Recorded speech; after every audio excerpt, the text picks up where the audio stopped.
Hello, welcome. It's Saving Throw Show, and I'm Jason, and we're playing Void Vultures tonight.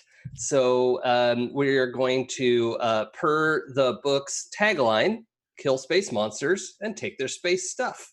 All perfectly legal and justified. Let's meet all of our players. I don't have the Twitch window open, so I'm just going to randomly select. I think the opening credits are playing right now. Oh, the video is playing. You're just like 30 seconds behind. Oh, I am? Oh, okay. So, is this the right time for me to be talking? Yes, it is. Okay. I closed the chat. I'll throw myself off like that again. Okay. So we'll go reverse alphabetical order and start with Terry. Oh, whoa. Hi. What's happening out there, internets? I'm Terry Gamble. I am playing a character yet to be determined right now. We're about to build these up. Can't wait. Happy to be outer space with you guys after being on the high seas last night. Yep. Riley? Hi, I'm Riley Silverman. I am from the channel. I'm on the Broken Pact, our joint show with Saving Throw Show and Wizards of the Coast for D&D. Hopefully back soon. We don't know yet. We're still waiting to hear. But yeah, I'm excited. I actually played in Salt Marsh last night too, but not your Salt Marsh, not your Salt Bay game. Cool. Eric? Hi, I'm Eric. I don't have a character yet, but I've decided it's a robot named Bucket, and we'll figure out what that means. Yeah, and you can also catch me Tuesday nights on Pirates of Salt Bay. Excellent. And Ben? I'm Ben Dunn. I'm on Saving Throw sometimes. Specifically this show, most of the time. So, hi. Great. So yeah, and as as I mentioned, I'm what I would call a Saving Throw interloper. I have invaded the space several times, and that's my goal. I do a lot of streaming from like the different things and keep showing up. Yep. Yeah. I mean, they invited me to one thing, and I just kept turning up. Like that's what happens. I do a bunch of streaming over at Happy Jack's RPG. I ran a campaign for 12 Sided Story. Anyway, you can find me at It's Probably Okay on Twitter, and there's stuff there. But we're gonna best handle. We're gonna play a game. So this is a game called Void Vultures by Josh Roby. You can actually get them at Josh Roby, Roby on Twitter, and it is a pretty fun, quick and dirty. Get into some space battle stuff. The whole rulebook is like 15 pages. It's very doable. And even that, I cannot bring myself to run a game as written. So sorry about it. Here we are. Instead of rolling 12 dice for our stats, we're going to roll 15 dice. And the way this game starts out is everybody is going to roll 15 six-sided dice. And then what happens is we collate them. All of the ones that you roll is the number of dice in your shoot score. And then you actually get to add one to it. The number of twos are your heave score, which is for punching someone and soaking damage. The number of threes is your dash score. So, running around. It also is your catch and dodge skill. Rally is kind of, just getting yourself ready. It's also for doing initiative and that kind of stuff. It factors into your charge and banish skill. Banish is actually like fighting off psionic attacks and stuff like that. So who knows what we'll come up against. Connect is really charisma, right? That's what it's about. You've got your command score and your intimidate score there. And then fix is for writing arias. No, it's about fixing. I was like, stuff. Okay. You have hack and rig. So if it has to do with computer programming, you're going to use hack. If you're putting machines together or fixing them, then that's rig. And what happens is the number of ones and twos and threes and fours, you distribute those through your 6 skills.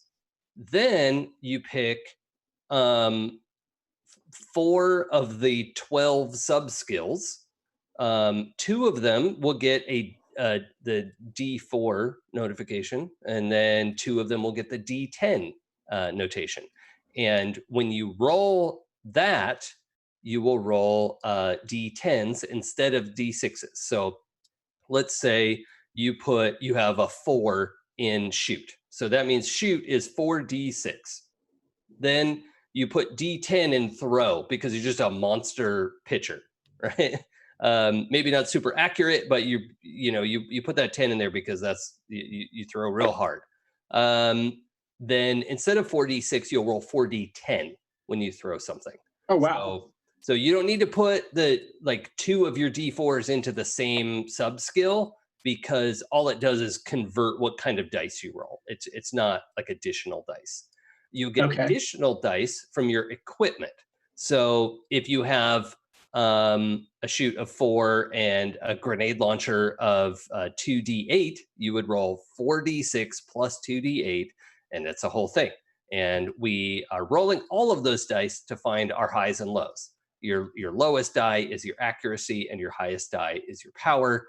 And we will have some back and forth in that regard. So that being said, I know, and then what happens is after you have assigned these stats, then you go in and pick roughly what is your class, right? And that tells you what kind of starting equipment you get. And then you could just pick your alignment based on what flavor of jerk you feel like being.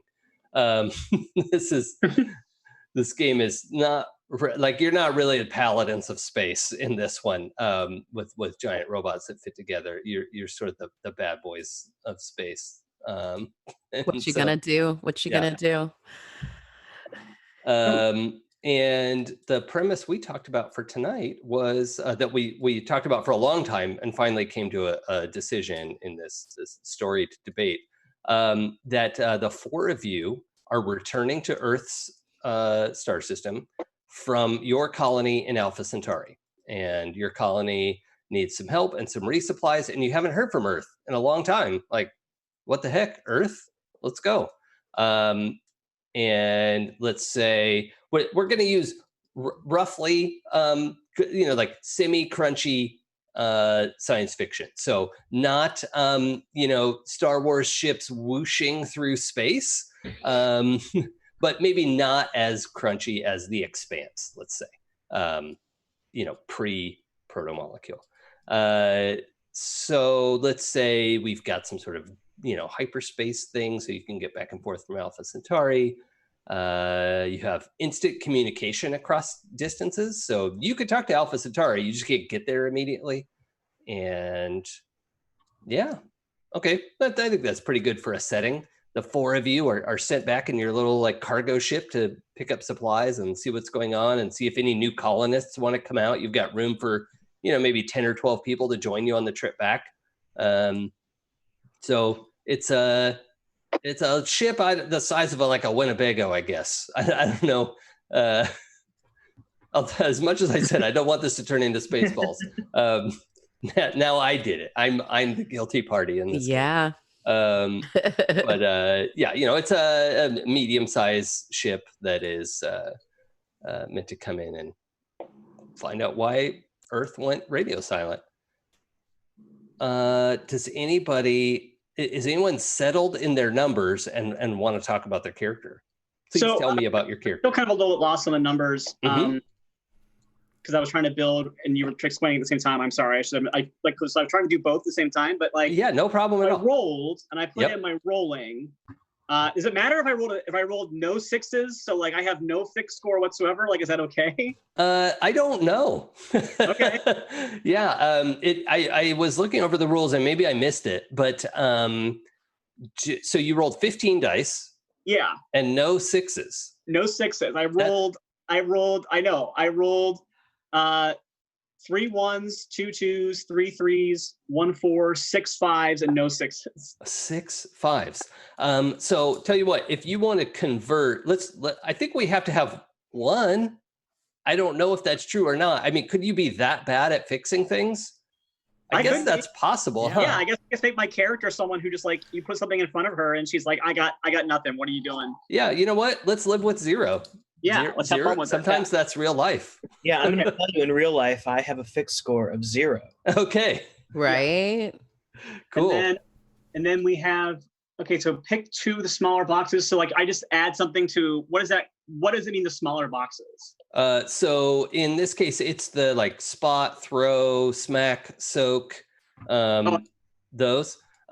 So, and also the number of 1s, 2s, and 3s you rolled for shoot, heave, and dash, you get an extra one, which is to make sure that everyone has at least 1 in those. But everyone gets. So if you rolled 2 1s, then your shoot score is 3d6. I get it now. And then 2 of the little, I'm thinking of them as like stats and skills, but they're not really, because you don't like add them together. But undershoot is spot and throw.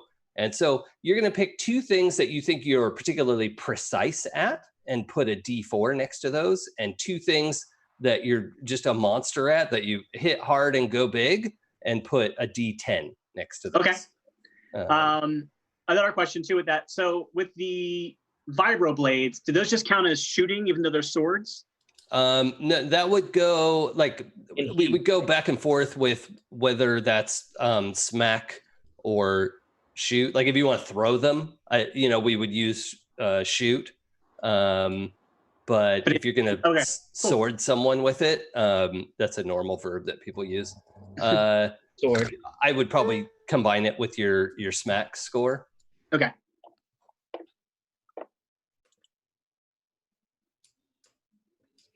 Ben, what do you got going on in there? Well, I think I'm ready. Okay. Yeah, it looks like you're kind of settled into some numbers here. Yeah. Oh, okay.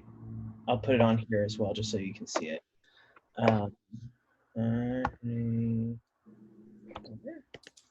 Oh yeah, those skills. Oh, so that'd just be, yeah, I guess you could put that. So actually under the shoot, if you could put like 5d6 there, because that's the just so you know, like you've got that total amount of dice, and then I'll remember to. Gotcha. Just for reference. Probably tell people what we're doing right now. Yeah. So we're updating these stats so that we have reference to them. You build kind of like different dice pools, and so it's helpful to have it all pre-written out ahead of time. But me being a particularly fussy GM didn't want to do this before game time, because I like the sort of like seeing the random process shake out. So it probably would have been more efficient the other way, but I don't know why I'm like this. It's Probably okay. Yeah, it is. Is augment and alignment, is there something different between those? Because we have an augment box. Is that supposed to be alignment? Oh, I think I wrote augment and meant alignment. Oh, okay. I didn't know if it was like our character. Oh, I know what happened. My dyslexia got me. Oh yeah, because I don't know how to read, so I assumed that said alignment. Yeah. No, I didn't want to. I actually thought there was 2 different things. Like there was an augment that you have as a character, and you have your alignment. No, I see what happened. The L and the I in alignment turned into a U in my. Yeah. I also blame. That's also a little bit of the PDF thing happening. So I wouldn't blame yourself too much for that. But oh well, all right, that's fine. Now we know. Thank you. Yes, alignment is that. So while folks are picking, I'll mention the equipment that you get is based on, there's sort of 5 classes, and we don't have to be unique. If we want like 2 Marines because everyone has a big shoot score, that's fine, doesn't matter. But there's a Marine with a big old gun and a grenade launcher and all that stuff. Oh, and everybody has a hard suit of some kind. So you have like an Action Jackson space suit of some kind. No one's gonna like get ripped open because they brush up against a sharp corner. That's not the point of it. There's the Reaver, which, hold on. The Reaver comes with vibro blades, as came up, and the Nikkei enhancement IV drip, which I don't know, I guess that jacks you up somehow. It's the juicer from Rifts. Wow. Oh my gosh. Deep cuts. The command comes with a hand cannon and their own hard suit and a command HUD, which I guess keeps track of where everyone is. Recon has a rifle and a scope and a lighter hard suit, so they're going to try and stay out of trouble. And the engineer has a repeater weapon and hard suit and a tech kit. And so basically what happens is, you would get your maneuver score, your shoot or your rally or whatever.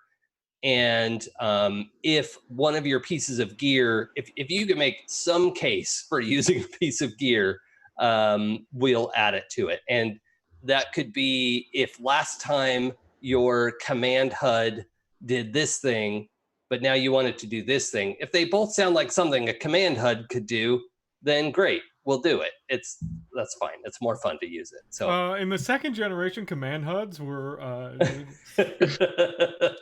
no.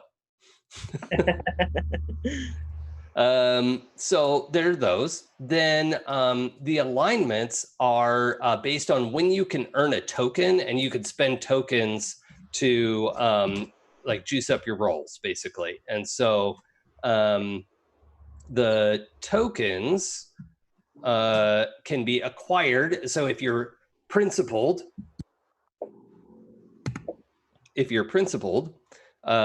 you get a token when you protect someone.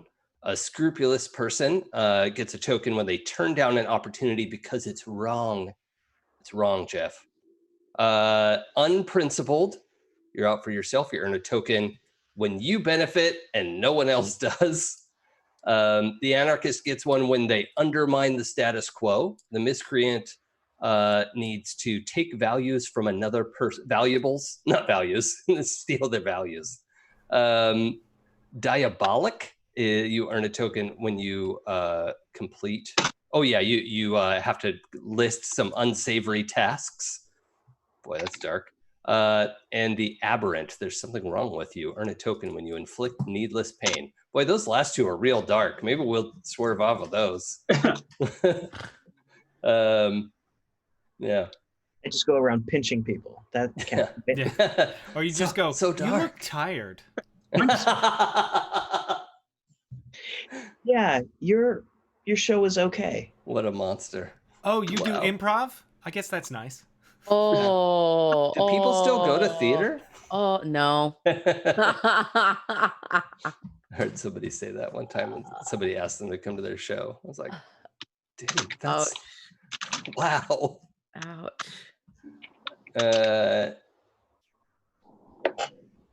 Let's see. I'm trying to figure out what class I want to be. Well, I like the idea of having swords. I don't know. I'm a sword girl. Go but with it. But I mean, I know you said we can double up on stuff, but I know Ben's already doing the reverse. So now I'm trying to think of what else would work with the scores that I have. So Sure. I picked my class before I rolled my scores, and it does not work, but I don't care. I'm sticking with it. I love it. I love a commit to the bit. Yeah. I'm playing What Bucket. are you playing? I'm Bucket the engineer. Nice. Yeah, Bucket's a robot. This is great. And This is great. Bucket's not tremendous at fixing things, but can fix things. That's what the tech kit's for. Yeah, that's why they have a tech kit. You are an average fixer with a toolkit. Yeah, but I'm so good at catching and throwing things. This is great. I love it. You know what? I want to have swords. I'm going to play the Vibra. I'm going to play the Reaver too. Yeah, good. Get it. You know, now that I realize I have a lot in shoot, I feel like I should change. Oh, well, yeah, you probably are going to get more mileage out of a gun in some way, unless you want like throwing blades or something. Yeah, I'll go Marine. A gun that shoots swords. And explodes. It turns into more swords. That's just a ranger ability. Yep. Boy. Was that a Borderlands 2 reference, though, Eric? No, that was a D&D reference. Oh, okay. But honestly, I love the Borderlands 3 guns that once it runs out of ammo, you just throw it and it runs out. Oh, yeah. Yeah, those are great. Or like, yeah. They're fantastic. like Reaper and Overwatch. Once your guns are empty, you throw them away and you reach for new guns. Yes. Yeah, you just materialize new ones. When I was working for Blizzard, I helped work on a video for Lego, and one of their gags was the Lego Reaper was shooting, and you just panned out and you saw just this pile of guns he was on top of. Yeah, right. Like, where are they going? Did they de-res or something? Like, I don't know. Also for listeners tonight, we are doing our best to keep track of the toasts and roasts. No, just toasts. And anything that you want to send in. The toasts cost some amount of money, as do the tips. Eric, can you talk about that, because I don't remember how that works. Basically, for $15, you can give a toast, which is you should give a short sentence or two.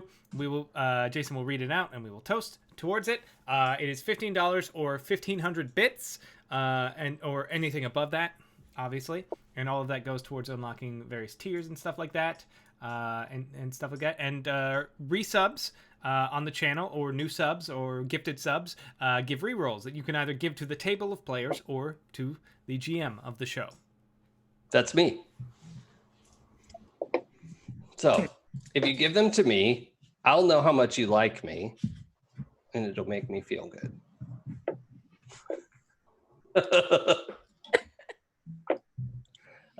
Yeah, this is a game, unlike a PBTA game, I actually roll dice. So there's a lot of like opposed back and forth checks. So we'll roll, and whoever gets more precise wins, and then we'll see how much damage they do. And that's pretty fun. But yeah, we can absolutely make use of these rerolls, because this should be a pretty like fast-paced action type thing. I think it's gonna be fun.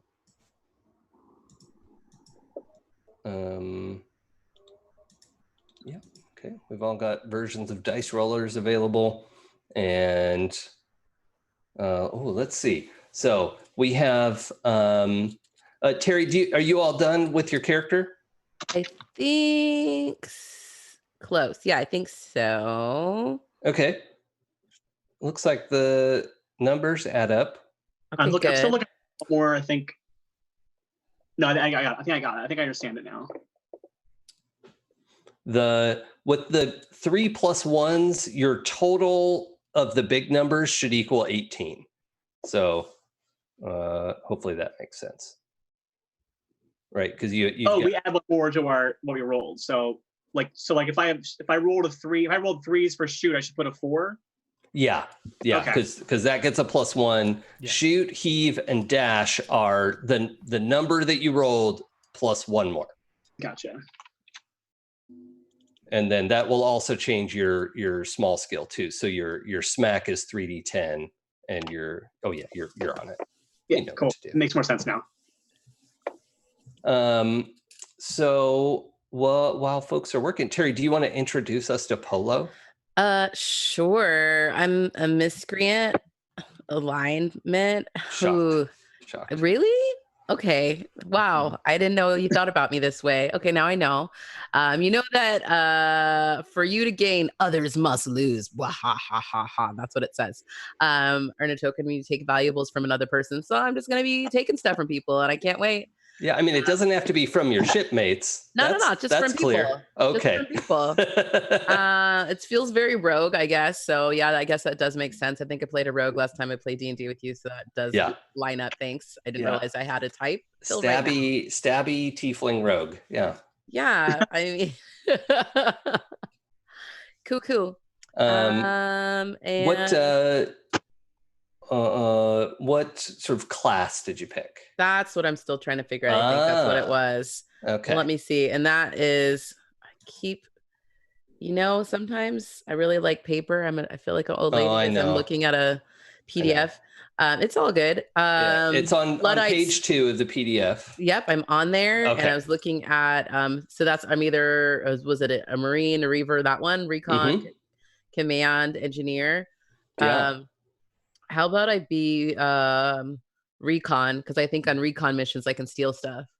Yeah, that makes sense. And you'd make good use of your shoot score and heave score and all that. So yeah. Cool. Done. Yeah, makes sense to me. Recon miscreant here reporting for duty. Excellent. Name's Polo. Don't call me Marco. Okay, so under recon you get the that cool rifle with the scope and the heart. So the scope is like a 2d4 thing that goes under the rifle. It's like a thing that if it applies, you'll actually add those dice to your rifle roll. So I'm gonna put this under my gun, or yeah. Okay.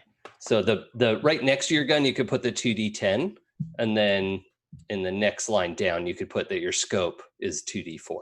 So Ooh. Yeah. Done. Cool. This was easier than I thought. I was all stressed. I was like numbers, and I freak out. But this is great. Your hard suit is 2d6 as well. Thank you. Mm-hmm. Riley, how you doing there? I think I'm good. I think I'm ready. Okay. Tell us about Duchess. Okay, so I'm a tiefling warlock, and I'm playing. So Duchess tragic is backstory. Tragic. I just realized that I named my character Duchess at the game I played at Gen Con last summer too, like the game that Megan ran, but or Vanna ran. Sorry, Megan was playing it. Anyway, I play games. I'm playing. So Duchess, I decided that she is actually a augmented human, and so she's been augmented with some cat DNA. So she has like cat's eyes and Love like it. a little, like she's not like furry. She's not like a tabaxi or anything like that, but she just has like cat-like reflexes. Not like Cat's movie. No, not quite like that. Not okay. So I think more like Channing Tatum's character in Jupiter Ascending. But was Sure. she blind when she was born? What's that? Was she blind when she was born? Yes, and she does see in the dark. Okay. Okay. And she actually, this is actually, spoiler alert, this whole thing is actually happening in the Heaviside layer, just so you all know. But like the humans don't know that. Yeah, I actually went with the principled alignment, which I think the principled alignment says you're a white knight in dark times, you earn a token, you protect another. But I think that I'm kind of like leaning into like chaotic good or kind of thing where she's principled, but it's like Firefly type principled where she's thinking about like her crew. Like she protects people, but like it's like she's looking out for her team for the most part, because obviously they're a band of miscreants and criminals, miscreants, anarchists, and all unprincipled folks. So I think that like she's not like necessarily at odds with them as far as principles are concerned. It's just like her own principles are like, this is my team, I'm taking care of them. We gotta do what we gotta do to survive, that kind of thing. So I'm not gonna be like correcting them on like behavior the whole time, but that's kind of what I'm leaning into. It is worth asking because your connect is 6d6. Yeah. And your command is 6d10, which means you're very commanding. Are you the captain of this ship? I think she could be. Yeah. Okay. I think she is. What's that? I said I think she thinks she is. Oh, was I thinking? I thought that. Okay, I was thinking connect was like when you physically connect with things. I didn't realize that was like connecting as far as like. But yeah, it's better to think of it as charisma.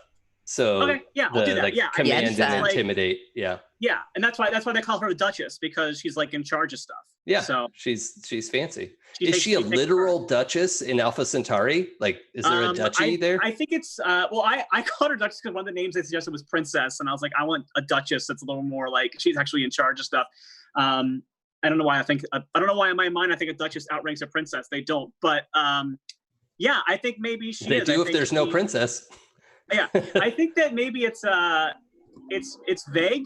So some people think she is. Some people think that it's a made up title, and we don't actually know for sure what she kind of keeps it close to the chest. Okay, I like that. Yeah. I forgot to ask too. I'll come back. And I'm a Reaver. Yeah. Oh yeah, Reaver. Terry. Yes. Polo, is the what job? Oh, you picked the recon. Recon. Yeah. Why was Polo picked for this trip? Oh, Polo was picked for this trip because they are very good at finding like really high expensive item things. Oh. And that's kind of a big deal out here as we're, basically space pirates and recovering things. I mean, you're So, executing legal protected salvage, so that's fine. yeah. Okay, and who would play Polo in the movie? Oh my gosh, that's a good question. But Terry I think Gamble? no, I would be great, but I feel like honestly it's probably Naomi Harris from 28 Days Later. Yeah. And Ooh. yeah, Okay. because just talking about that the other night with Vanna, and I was like, yes, Ugh, I love that movie yes. so much. I need to watch that again. She's so good. Like Yeah. she's like the best part to me. I mean, I love Cillian Murphy and everything too, but holy goodness, Yeah. her power, she's that kind of a badass. So Right on. I dig it. And yeah. Duchess, who would play her in the movie? Kate Blanchett. Sure. Yes. I pretty much any character I create, if you ask me who's going to play her in a movie, I probably would say Kate Blanchett. So. That's fine. Yeah. That's an Respect. excellent choice. Okay, I'm getting a good picture for who this crew is. All right, Bucket, let's talk. Okay.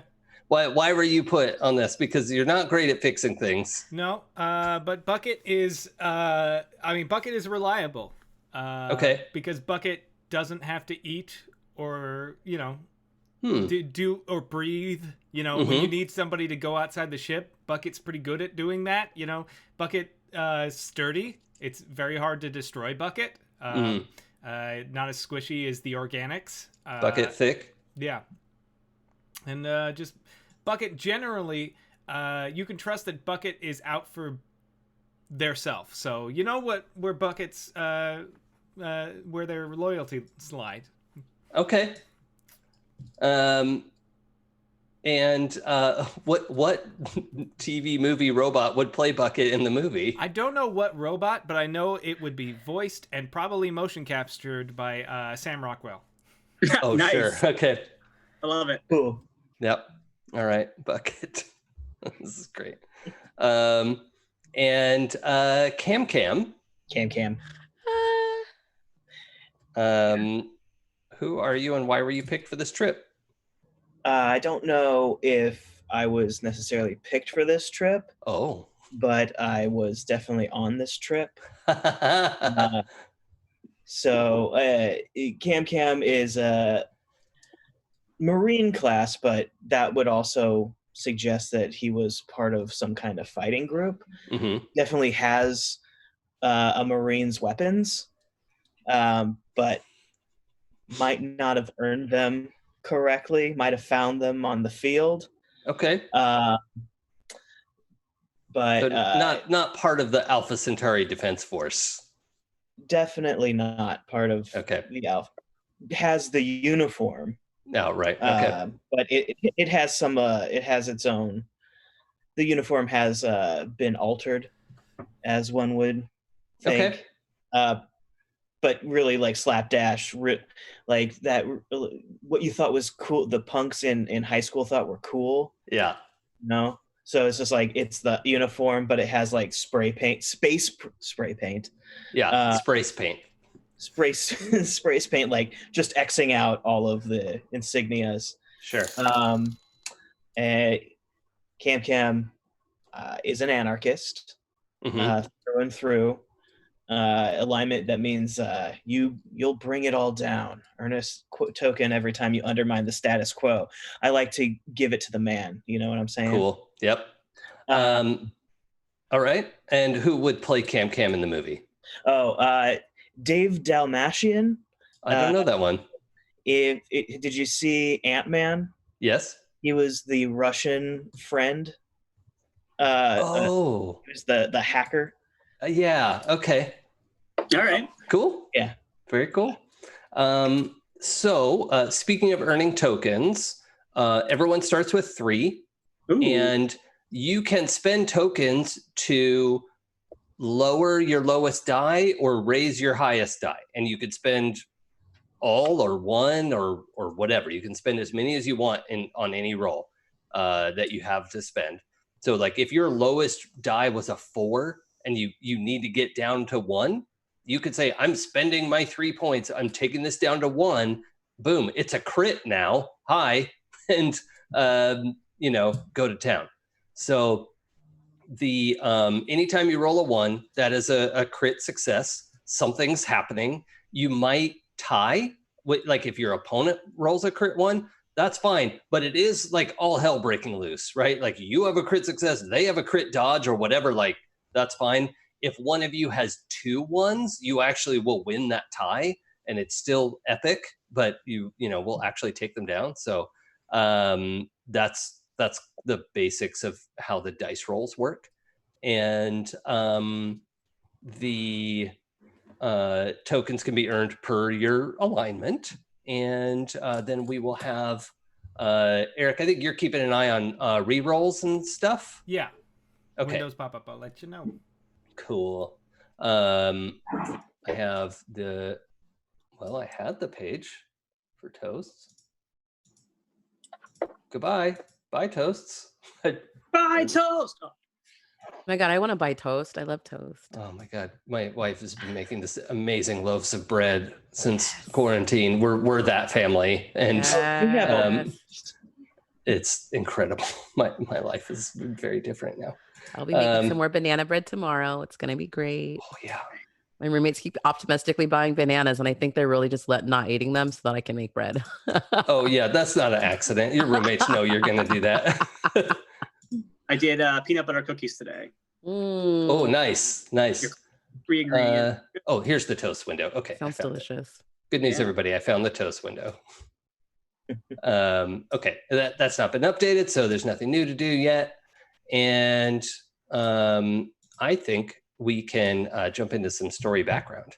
Nice. So I have a fun toy that, you can only see if I put it in front of my face. I have a deck of cards called Decima. And this is a game made by our friend, I think a lot of you know Kimmy at Golden Lasso Games. And this just had like a mega Kickstarter in February. It just like exploded. It's really fun. We actually did Decima on Explorer Society. Cool. So everybody who watches this knows about it. I think there's a !Decima command in chat tonight. So you can definitely go look that up.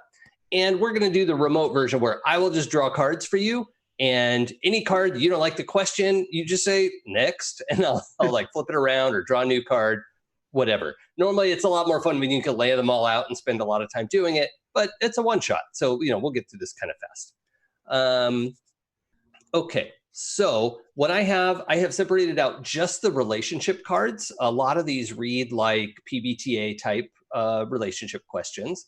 It has a blank. You'll fill it in with one of your fellow shipmates. And then they'll just be randomized. So why don't I'm just going to go across our spreadsheet of character sheets here. Terry. Yeah. Are you ready? I'm ready. Our first question of the night. You find yourself frustrated with blank. Why? Oh my gosh. The guy with the spray paint, whatever. Space paint. Yeah. Space paint. A space paint. Anyway, he's always trying to blow things up. I feel like it ruins my covers sometimes. I am trying to keep on the down low, but as much as he's, whatever against things, he's also too loud about it, and I can't take it. Kim, does that work for you? Yeah, it's fine. Oh no, you're great. You're great. I mean, I'm not saying you're bad. Are you listening to this? I'm sorry.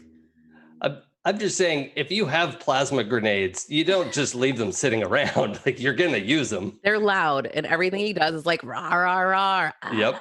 I think I'm helping. You're showing us where to shoot things. I'm shooting grenades at what you're shooting. It's support.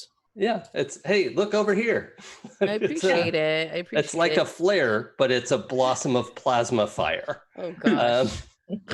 All right, Duchess. Blank makes you wonder what life would be like if you had chosen a different path. That's interesting. Polo, tell me more about yourself, Polo, as a character. Like what I know about you. That I am very intense. Very good at my job. I do recon. I am really good with a gun, so people are intimidated by me. I also I'm really good at fighting. So I'm a good person to have in your corner when you need to be Yeah, backed up. we seem fairly similar in that regard. Boy, it's really tough. Can I do a different card? Because I feel like I don't know. I feel like that doesn't help. But these people, I think, in general, we're all kind of about the same kind of type of crew. So Sure. How about this one? Blank hurt you, but you didn't tell them. What was it, and why don't you say anything? oh, that's a good one then. I think Cam. I don't want to make it all on Cam, but I noticed that when you asked Cam why they were on this crew, and they were like, "Well, Cam put himself on this crew." I think that like Duchess was like, whenever Cam acts like he did his own thing and he made his own thing happen, she feels really like hurt because she's like stuck her neck out for him a lot to try to like keep him safe and like she's put a roof over his head. She's given him like steady work and she looks out for him, but he always acts like he's this rebel without a cause kind of thing. And it like gets on her nerves a lot, but she's afraid to say anything about it to him because she has to put up this big facade of being a captain. Okay, Cam, does that work for you? I mean, you described the relationship I have with my mother, so it's fine. Excellent. Yeah, I like the idea that Duchess has become like a pseudo mother figure for Cam, but like not like a good mother, but a stand-in for mother issues that you have. Right, a target. Yeah. All right, that sounds good. Bucket, are you ready? Yeah. You shared an epic failure with blank, but it brought you closer. Okay. Tough. I would say, yeah. Me and Polo were out on doing some recon, and you know, I'm quiet-ish for a robot, but I wasn't as quiet as I could have been, so it kind of didn't go well. But Polo, didn't hold it against me and got me out of there in relatively good shape. Only had to, just a few little things we had to buff out later, but nothing that I couldn't replace. Okay, and I have to ask because I'm just grossly curious. What does 7D10 and catch mean to you? Yeah, that's Goodness. I imagine that Bucket before earning their freedom and becoming just deciding to strike out in the universe as a monster hunter for hire was part of Smashball, the robo death sport. Nice. Yeah. Okay. He was actually a pretty big Smashball. Like a lot of people still remember when Bucket was playing Smashball. Yeah. That's an excellent point. Imp in my head in chat mentions that nothing goes over your head. Your reflexes are too fast. Yeah, I catch them. So that's good. I like that a lot. So you were a sports bot. Yeah. Yeah, but and I don't particularly like sports. Yeah, I think also Alpha Centauri has had their robo revolution, like that is a thing that has come to pass, and so robots and humans are living together in Alpha Centauri. We don't know if that's the case in Earth system, but we'll see. Okay, I like that. And Cam, you knew blank before coming to let's say joining the ship's crew, and were jealous of them. Why? Oh, definitely Bucket. Okay. Cam is 100% a sports bettor. Yeah. And definitely knew Bucket from the league. Okay. And Bucket's won him a bunch of money and lost him a bunch of money. Okay. But at the same time, Cam has deep respect Okay. for the sports and for the reflexes that Bucket has. Cam doesn't have those kind of reflexes. Okay. So I imagine there's multiple times that on this trip and multiple trips that we've had together that I've thrown things at Bucket just to see if I could get it past him. Yeah, and like Bucket probably catches it without turning his servos to like look at what's coming. Yeah. Correct. Awesome. Yeah.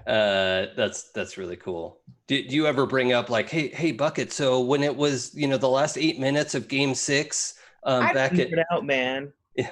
I don't nerd out. I mean internally. Yeah. Okay. No. All right, cool. Bucket, are you okay with this addition of your pro sports status? Bucket's okay with it. Yeah, okay. Cam, let's go again. Okay. You avoid setting off Blank's ego, but it's difficult. Oh, Polo. Mm-hmm. Yeah. I knew it. I knew you were going to say that. Yeah, you did. Yeah, no. Polo definitely thinks that she is the shit, but I am. well, I don't know about that. I mean, I think I'm the shit. There can be only one. I was told that once. Yeah, that's not true. See. Okay. So Cam is wary of Polo's ego. I like that. Let's go back to Bucket. You know that Blank will protect our group no matter the cost. Oh, yeah, Duchess. Okay. So you trust Duchess. Well, Bucket trusts that Duchess will do everything Duchess can. Bucket doesn't really trust anyone. Oh, okay. Cool. Duchess will protect.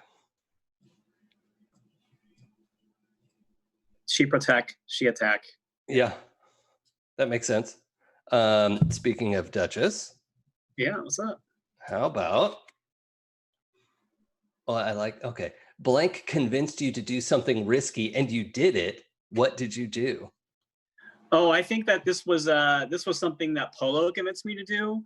I think Polo is so good at being like stealthy and sneaky, and occasionally thinks that I'm not being very sneaky myself because I'm always kind of like looming over stuff. So she convinced me to try to do some recon type stuff on my own at one point because she was trying to tell me how much of a thrill it is to get through without people seeing you and how exciting it is to do it. And so on a mission a couple of cycles back, I snuck behind lines and I actually managed to like sneak into like a rival like pirate camp basically and like steal some salvage they had stolen from us, and I got in and out without being caught, and I felt really proud of myself because Polo gave me the she's like, you can do it, Captain, come on. Okay. It's a rush. Yeah. All right. Cool. And I think our final question for Polo. Blank could help you get something you want if you'd ask. What keeps you from asking? I mean, I hate to make this cam, but it kind of is. Polo, I'm gonna intercede because you've already got one with Cam, and I want to spread let's it do it. around a little bit. Let's change it. Yeah. Let's see. Let's see with Duchess. What do I want?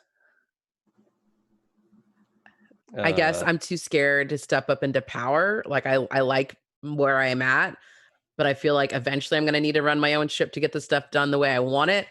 But I'm just not sure. Yeah. I can handle it. I might be too wound up too tightly. Are you connected to a ruling family like Duchess is? Like a different family? Oh, I'm not in a ruling family. Maybe that's part of the problem, and I want to get connected. But Duchess could get you there. Yeah. Okay. Cool. That sounds fun. Man, now I wish it was a campaign. It never fails. I do these freaking questions, and I'm like, okay, so 7 seasons in a movie. Let's go. Yeah. Yeah, that's the problem with Decima. We played Decima when Ben and I played it with with Kimmy, we rolled up 2 different like settings, and then we were like bummed that we weren't playing either of those settings when the game was over. Yeah, it's infuriating. it's the best game and game add-on. Okay, that's good. We've got some character relationships settled in there. We've got a pretty good idea of who these folks are. So let's jump in a little bit, shall we? Shall we? Let's show. 6 weeks ago, you all came out of hyperdrive. You launched into Earth's solar system in a place that should have been fairly safe, kind of out between Mars and the asteroid belt. There's a lot of space for a hyper jump to come in, and you came in pretty far out. You got a fast ship. It's not a big ship, but it's fast. And you all were woken up a few hours before coming out of hyperspace. I think you're probably on the ship for, I don't know, a few months, let's say. I don't know how hyperspace works. It's complicated.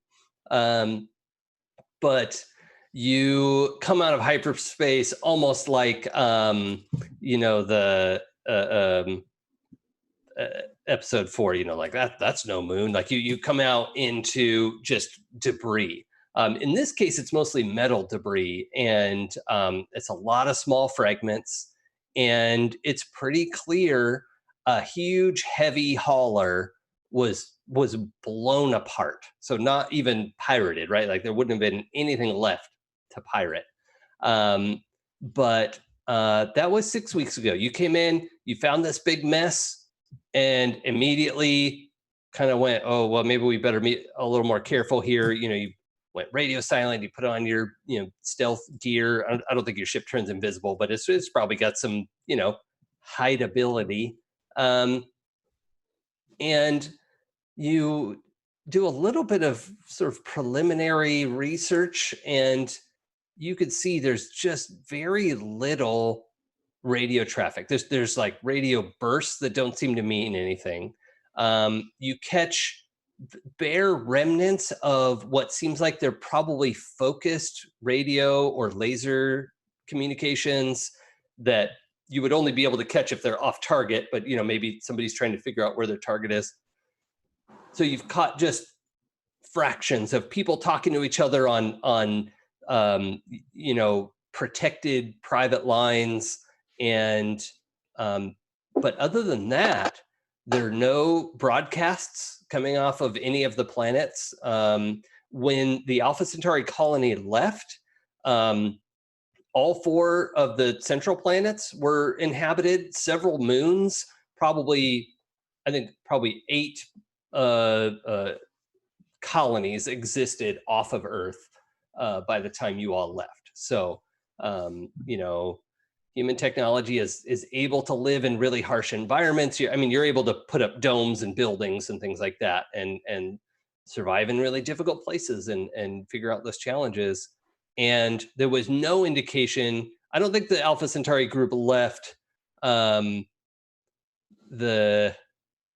mission was called New Horizons, obviously, so it was ACNH, which would be a Alpha Centauri New Horizons. So I don't think anyone's using that. So that'll be our hashtag for the show.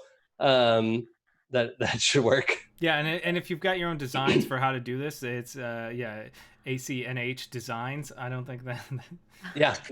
Let's. We'd love to see your ideas. It's a DIY. Yep. Our ship is called the Switch. So if you just make sure you hashtag Switch while you're talking about stuff, that would be great. Yeah. But absolutely share your turnip prices. That's so funny. I didn't even think of that.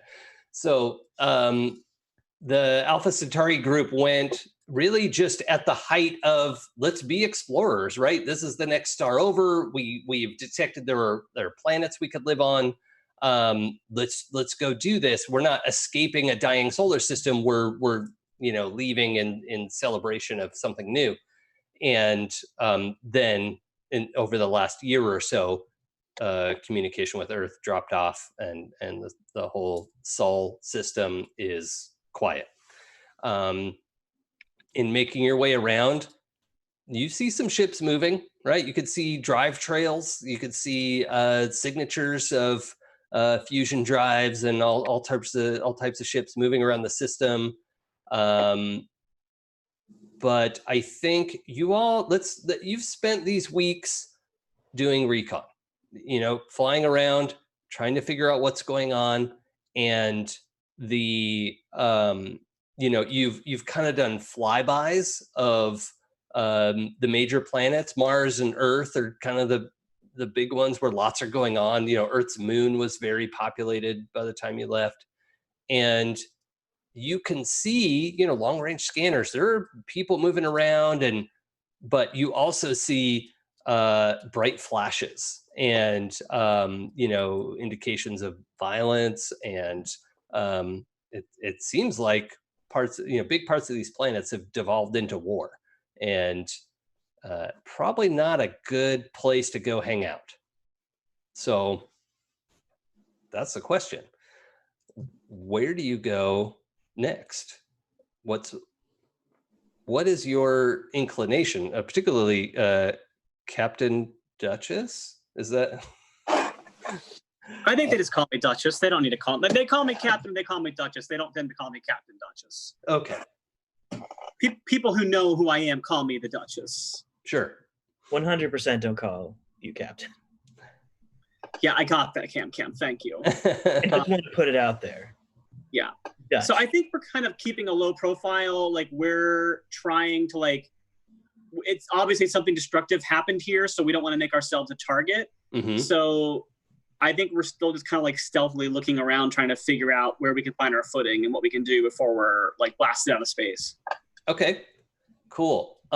Let's have let's I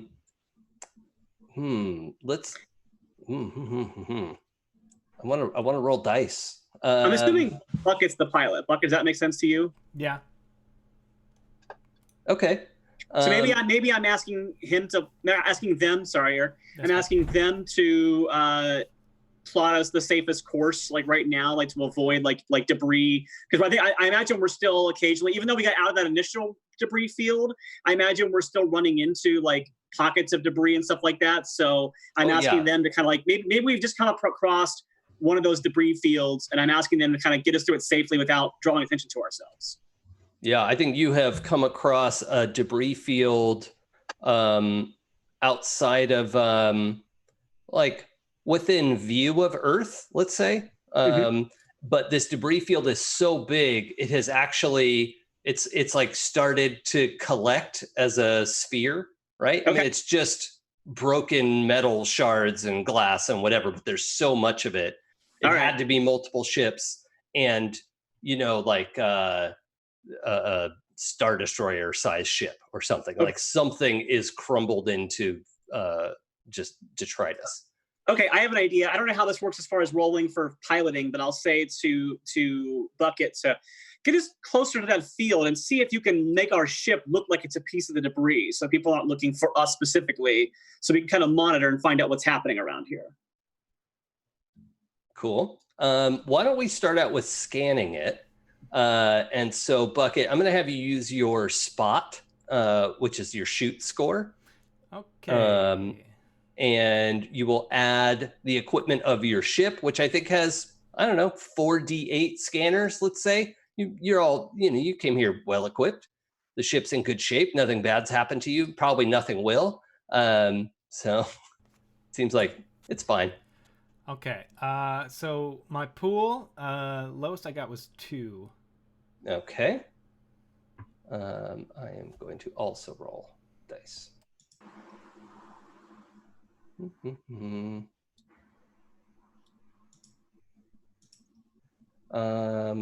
Okay. I also have a 2. Do you have more than one 2? Yes. Oh, okay. You have 2 2s. Okay. And what's your highest roll? The highest roll I got was an 8. Okay, that's pretty good.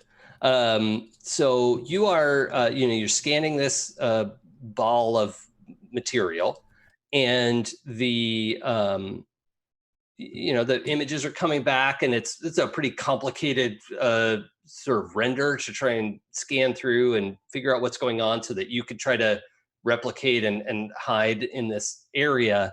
And you see, in this mass, there are little like jets popping off from time to time as things explode or, burn and then go out.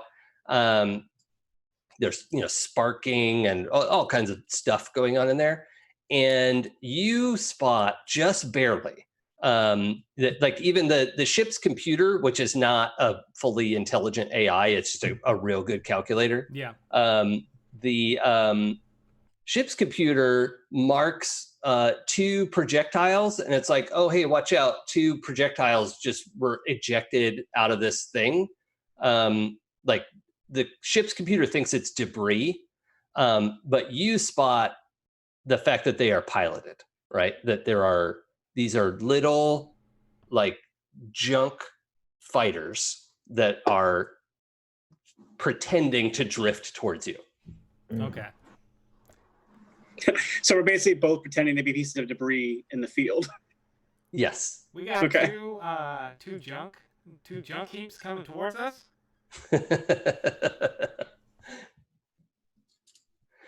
Each of the little ships is like a quarter the size of your ship. Also, I realize it's probably more accurate to say your ship is like, the size of 4 semi-truck trailers. I mean, it's got to be a pretty big thing. You all came in to get supplied and get stuff. So you have a little hangar bay. You've got, EVA equipment. You've got... You have guns. Yes, you do have guns. So... I'd like to man the guns. Okay, cool. Yeah. Well, let's say our guns are 4d8 as well. I don't know. The ship's pretty good. Cool. That's a pretty good equipment check. So, yeah. We have to take care of ourselves out here. We can't be slacking on the protection. All right. So, especially with this cargo. Yeah. Bucket's announcement comes over the intercom. Cam, what is it? What does your reaction look like? Like, what's happening in the ship? So Cam is at one of like the grav couches, I'm assuming, just like sitting there with a little, not a vibro blade, but like a little vibro knife, just etching CC over and over again into it. And when the announcement goes, like, instantly, turn off the vibro knife and start running to the guns, because it means I get to shoot something finally. Yeah, you do. You go slip into the turret, and you pull up the guns, and the whole interface turns on, and you're tracking these targets. You're realizing you're only able to track them because of Bucket ID'd them, right? They don't look like anything that you would need to shoot at. So you've got these 2 things marked, and they are. It looks like they're going to drift past you, but according to Bucket, it's a trick. I mean, I feel like it's target practice no matter what. Sure. Okay. So let's do your shoot score plus 4d8. All right. Let's see. 1, 2, 3, 4, 5. Plus 4d8. Okay. So much dice. So I have 1, 2, 3, 4, 5 ones. Oh, what? Yeah. What? Because remember, my shoot score is 5d6. Oh, okay. Yeah. So 3 of those are ones. Okay. And then 2 of the 4d8s are ones. I was feeling very smug about my 1 over here. And I was like, oh, I got it. It's not enough. So 5 ones, and then my highest is a 4. This is like a super precise shot, then, right? This is like yeah. It's the reason we got precise. An anarchist here. It's not super destructive, but it is. Let's say you're trying to get a feel for like, is this anything I need to spend ammo on? You know, whatever it is, you line it up and just and send that one shot. Just as this thing, like thrusters come on and some, you know, movable plates start to shift around on this thing, and it tries to get out of the way, and it just blasts through. And this thing, there's like an electric, like static electricity as the pieces spread apart, and then the static breaks and they fly apart even faster. So it just explodes into. Explode is the wrong word, but you blew it apart. It dissipates. Yeah. And the other one weaves through that debris and is trying to close the distance now that the ruse is over. So let's get everyone a turn, and then we'll do a proper initiative roll. So the Bucket kind of ID'd this. Duchess or Polo, did you want to do a thing? I'll try to do like a hailing kind of thing. Oh, okay. Because we already fired on one, and we know there. So I think that I will do a hail, and so oh man, I wish I would have made intimidate. Whatever. Yeah, I think I'll hail, and also before I hail, what do we really want to call our ship? Because I made Switch as a joke, but I don't really want to call it the Switch. So what, as a group, what do we want to call our ship? I don't feel like Switchblade is fine. Switchblade? Yeah, we'll call it the Switchblade. All right. Okay. I'm okay with the Switchblade. Yeah. You're okay with it? You're not. You don't love it though. What do you want? What was in your brain, Ben? Say it. I mean, nothing's going to be good enough, but That's true. I got you. Okay, our ship is named Cam, Nothing is going to be good enough. Cam, I'm not going to name my ship Cam's ship, so stop trying to push that. That's just not. Listen, all right. That's why I do a hail, and I say, "This is the Duchess at the command of the Switchblade. You have made a hostile maneuver on us, and we demand that you stand down and identify yourselves." Okay. Or face the fate of your compatriot. Okay. So you're broadcasting this into space, and you realize that they are trying to scramble your broadcast. Okay. So to get this through, I'm going to have you do an ad hoc fix. Hack. Hack. Cool. So I'm going to roll no dice. So. Well, you're going to have the ship's 4d8 thing. I guess I'll apply a penalty and say you've got 3d8. Okay. And we'll see how you go. Like, because you're in the middle of trying to broadcast. You're like, no, this has to break through. This is a really good argument I'm making. Okay, I'm not sure I know this random dice thing that we pulled up. Is that random? Because I rolled 4 4s. So. Oh my. Okay. I mean, sorry, 3 4s. Okay. Do you want to spend any tokens to lower any of those? So right now, so just so I understand how this works, is the highest you want to go is the more powerful, the lowest you go is the more precise? Well, so whoever rolls lowest, so we have an opposed roll right now, and whoever rolls lower, their thing happens. And then if you have a high number as well, it happens well. All right. But if you don't roll the lowest, your highest doesn't matter. Does that make sense?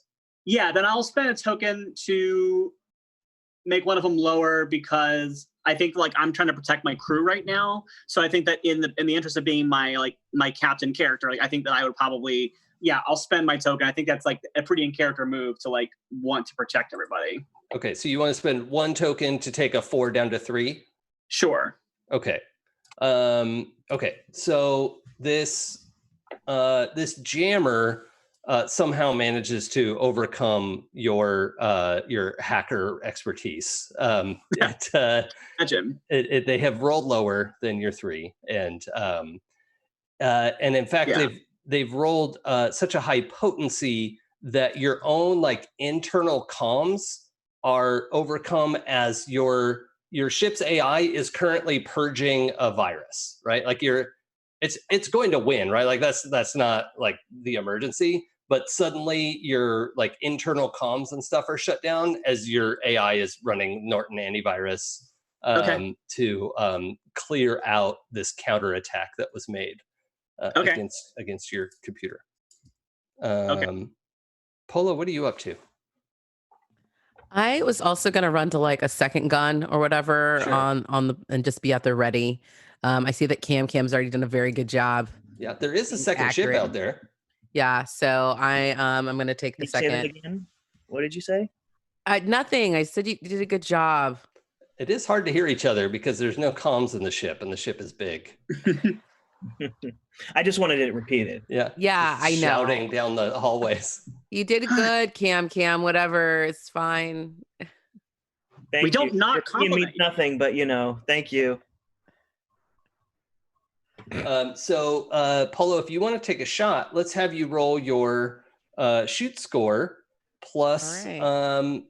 the 4d8 for the. Oh, actually, I'm going to apply penalty as the ship is struggling. 3d8 for the turret that you're in.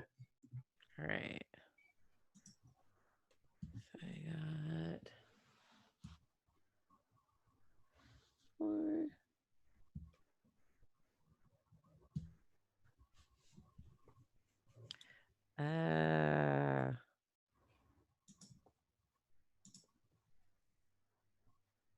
Oh.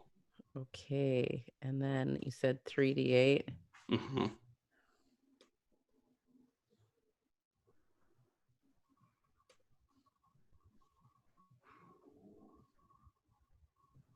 All right, I got 1-1 out of Okay. that.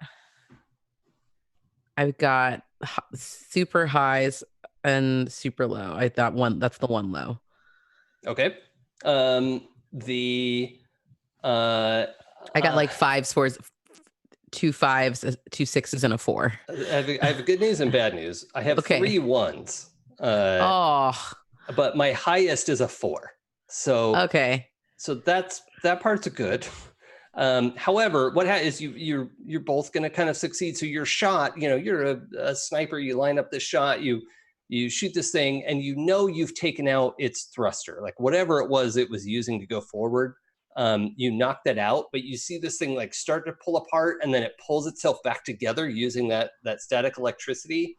And then just out of your view, you see it like kind of spread out like a bat, like the size of a car, right? It like spreads out and grabs onto the side of the ship, but now it's out of your line of sight for where your turret is. Oh, so not you just good. know that it and you heard it inside the ship. You heard clang and the Ka-thunk. buzzing sound. Great. Yeah. So let's do regular initiative rolls now. Your initiative check is your rally score. So we'll just roll whatever your rally is, and we'll go highest to lowest. Oh, actually, I think it's lowest to highest. It doesn't matter as long as we're consistent. So is it the total or like whoever? Oh, good question. No, we would go your just lowest individual die. Okay. All right. I think that's what it said. I could go look it up, but whatever. I got a 5. Okay. Was that Bucket? No, that was Duchess. Oh, Duchess is on 5. My rally is 1d6, and I rolled a 5 on it. So. Woof. Okay. Ouch. 5. 3. 2. Okay. And Bucket. Bucket got a 4. Okay. And Polo. I have a 1 out of there. Nice. And 2 2s because I had 3. Ooh, you know what, Cam? I'm done with your faces. I don't need that right now. Just because you had a better shot than I did. Listen, I'm just upset because I have a 1, a 2, and a 6. Okay, so you got a 1 as well. Yes. All right, we'll just have you go tied. So Polo and Cam, I think Polo, you're the only one who's heard this thing clamp onto the ship. The ship is big. The comms are down. What do you want to do? You know, like you're not able to communicate this to anyone, and it clamped onto the ship right next to your turret. Yeah, that's not good. I'm probably gonna go and I need to go and probably alert Bucket and let him know, like, hey, there's this thing on the ship. If someone's gonna be able to go outside and either pull it off or help get rid of it, I'm probably gonna have to enlist him. Okay, so you're gonna book it to the bridge Yeah. from where you are. Okay. Yep. Let's have you roll your dash. Dash. Okay. Whoa. Oh, what is you're supposed to have a hard suit score. What happened to that? Yeah, I do have that. I have 2d6 on that. Oh, it's blank here. Oh, sorry. Let me move out of it. That might help. Oh, okay, there we go. Yeah. The one I was hanging out in. We can roll your dash plus your hard suit. Like it helps you move around. So that I think that's fine. All right. Let's add a couple more d6 there. There we go. Let's roll. And in this case, it's not opposed. You're against time. Great. I am. That's 2 3s, a 4, and a 6. Okay, that's good actually. Like you don't have to get super low because you're not opposed to anyone. Great. So the 6 means you do it real well. You get there fast. You come screaming down the hallway, and what is it you say to Bucket? Bucket. There's something that's clamped onto the ship. I don't know from the one we just shot at. We might need you to go outside and see if you can investigate it. I'm not sure. All right, time for. Guess you need an exterminator. Yeah, I mean, I'm not asking anyway. Okay, fine. I'm not going to argue with you about it right now. Your programming is funny though sometimes. Same. That's great. Okay. And Cam, what are you doing on your turn? So did I not see this thing? No, you're on a. I think your turrets are probably the under and over a dorsal and something. Sure. Belly gun. I don't know. Okay, so then there was no vibration as it clamped onto the ship. No, because it wasn't like a huge impact. So if you're far enough away, you wouldn't really notice it. Okay, then I'm continuing to look for more. Okay, let's roll spot for you. Let's do your spot is 5d4, which is very good. If anything's trying to hide from you, it's going to have a difficult time. And and I have to roll something. Okay. So I have 1-1. Okay, I have also 1-1. What's your next lowest? I have 3 3s. Okay, I only have 2 3s, so you'll win that tie. So you're scanning the debris, and you see the one that you blasted apart is drifting. It's like tumbling out of control, but you can see it zapping, like this like arc of electricity goes out and is pulling some of the debris back toward itself. And can so I shoot it again? You totally can. I just want to say, like, you can't really, it's the distance is so vast. It's the fact that it's this arcing electricity that you're like, oh, geez, okay, I can definitely see something's happening there. Okay, so I want to shoot it again, like at the hub of where the electricity is. Yeah, I'm going to be at a disadvantage because I'm not prepared to defend myself. So am I in it? And that's 3 on the gun this time? Uh-huh. Okay.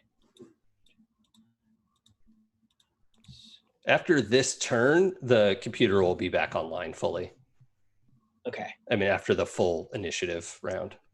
Well, I have 2 1s. Okay. And 3 6s. Okay, that's very good. I only have 1-1. So, good roll. You crit. What is it you want to do now that you're seeing this thing pull itself back together? What does this attack look like from the ship? So it's narrowing. It's using the guiding system or whatever to narrow in right at the middle piece. Where I see all of the electricity sprouting out from. Oh yeah. Okay. Yeah. Yeah. So you, what do we have? Like beams? Are they blaster bolts? Like what does this look like? Yeah, I mean, I see it as like they have the two. It narrows in. Yeah. Okay. You see like the guiding the guiding lasers, and then just a pulse. Okay. Shoot. Yeah. You blast this thing, and now you see it goes right through whatever the power source of this thing is. This miniature sun lights up for half a second. And hooting and hollering and pounding the cockpit ceiling. Yeah, and that's an explosion. If anyone has any view to the outside, there's such a bright white flash that it's something you would notice, and anyone would notice this like extraordinarily bright white flash. Oh, it's my turn. Attached to the outside of your ship. Spoiler: there's a bad guy on the outside of your ship. Okay, I'm not opposed right now, so.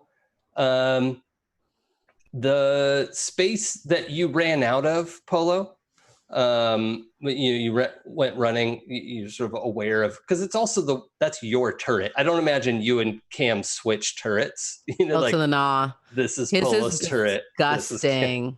Yeah. You got like a picture of your, I don't know, your significant other or something on the window. I don't know. This my dreams. Yeah. Okay. Yeah. Your dream board is on the. Yeah, totally. It's the vision board. Yeah.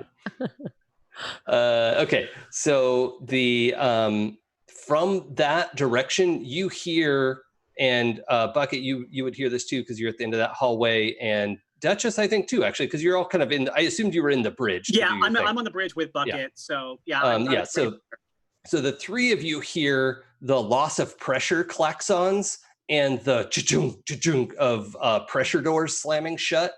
And the computer is struggling, but after all that goes off, it's like, warning, loss of pressure. You're like, oh, okay. That's great timing. Yeah, would have been nice of like 30 seconds ago. So that's what happens on turn 2.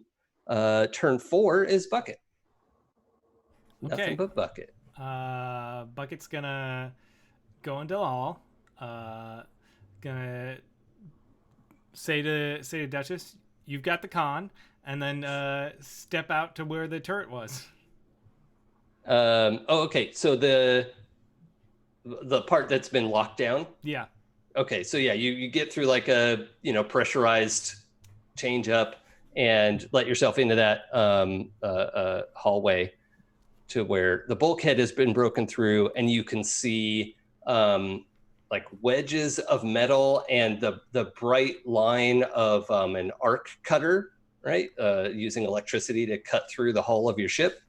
And it's cut a line about 3 feet long so far, but it's certainly enough to have compromised the pressure in this part of the ship. So you're in a section of hallway about, I don't know, 40 feet long with, pressure doors on either end. And so, yeah, what do you want to do? I would like to walk up to this ever expanding hole, place my let's see, what is this called? My Sova Chikra repeater, and just let loose. Okay, cool. Let's roll your shoot plus your repeater, and I'm gonna have you roll an extra D4 with that mess for being a semi-surprise. This thing's pretty sure there's no one in the hallway right now. Okay, so but I do get a defense roll. Yeah, feel free. You sound very confident. It's just general. That's just my, my general upbringing as a, just being me. But I got 2 1s and a 6. Okay. I don't know how random this one is either, because I have 3 1s again. So I don't know what that means. But so your crit attack is overcome by my crit dodge, though. So it's not like I'm counterattacking with that.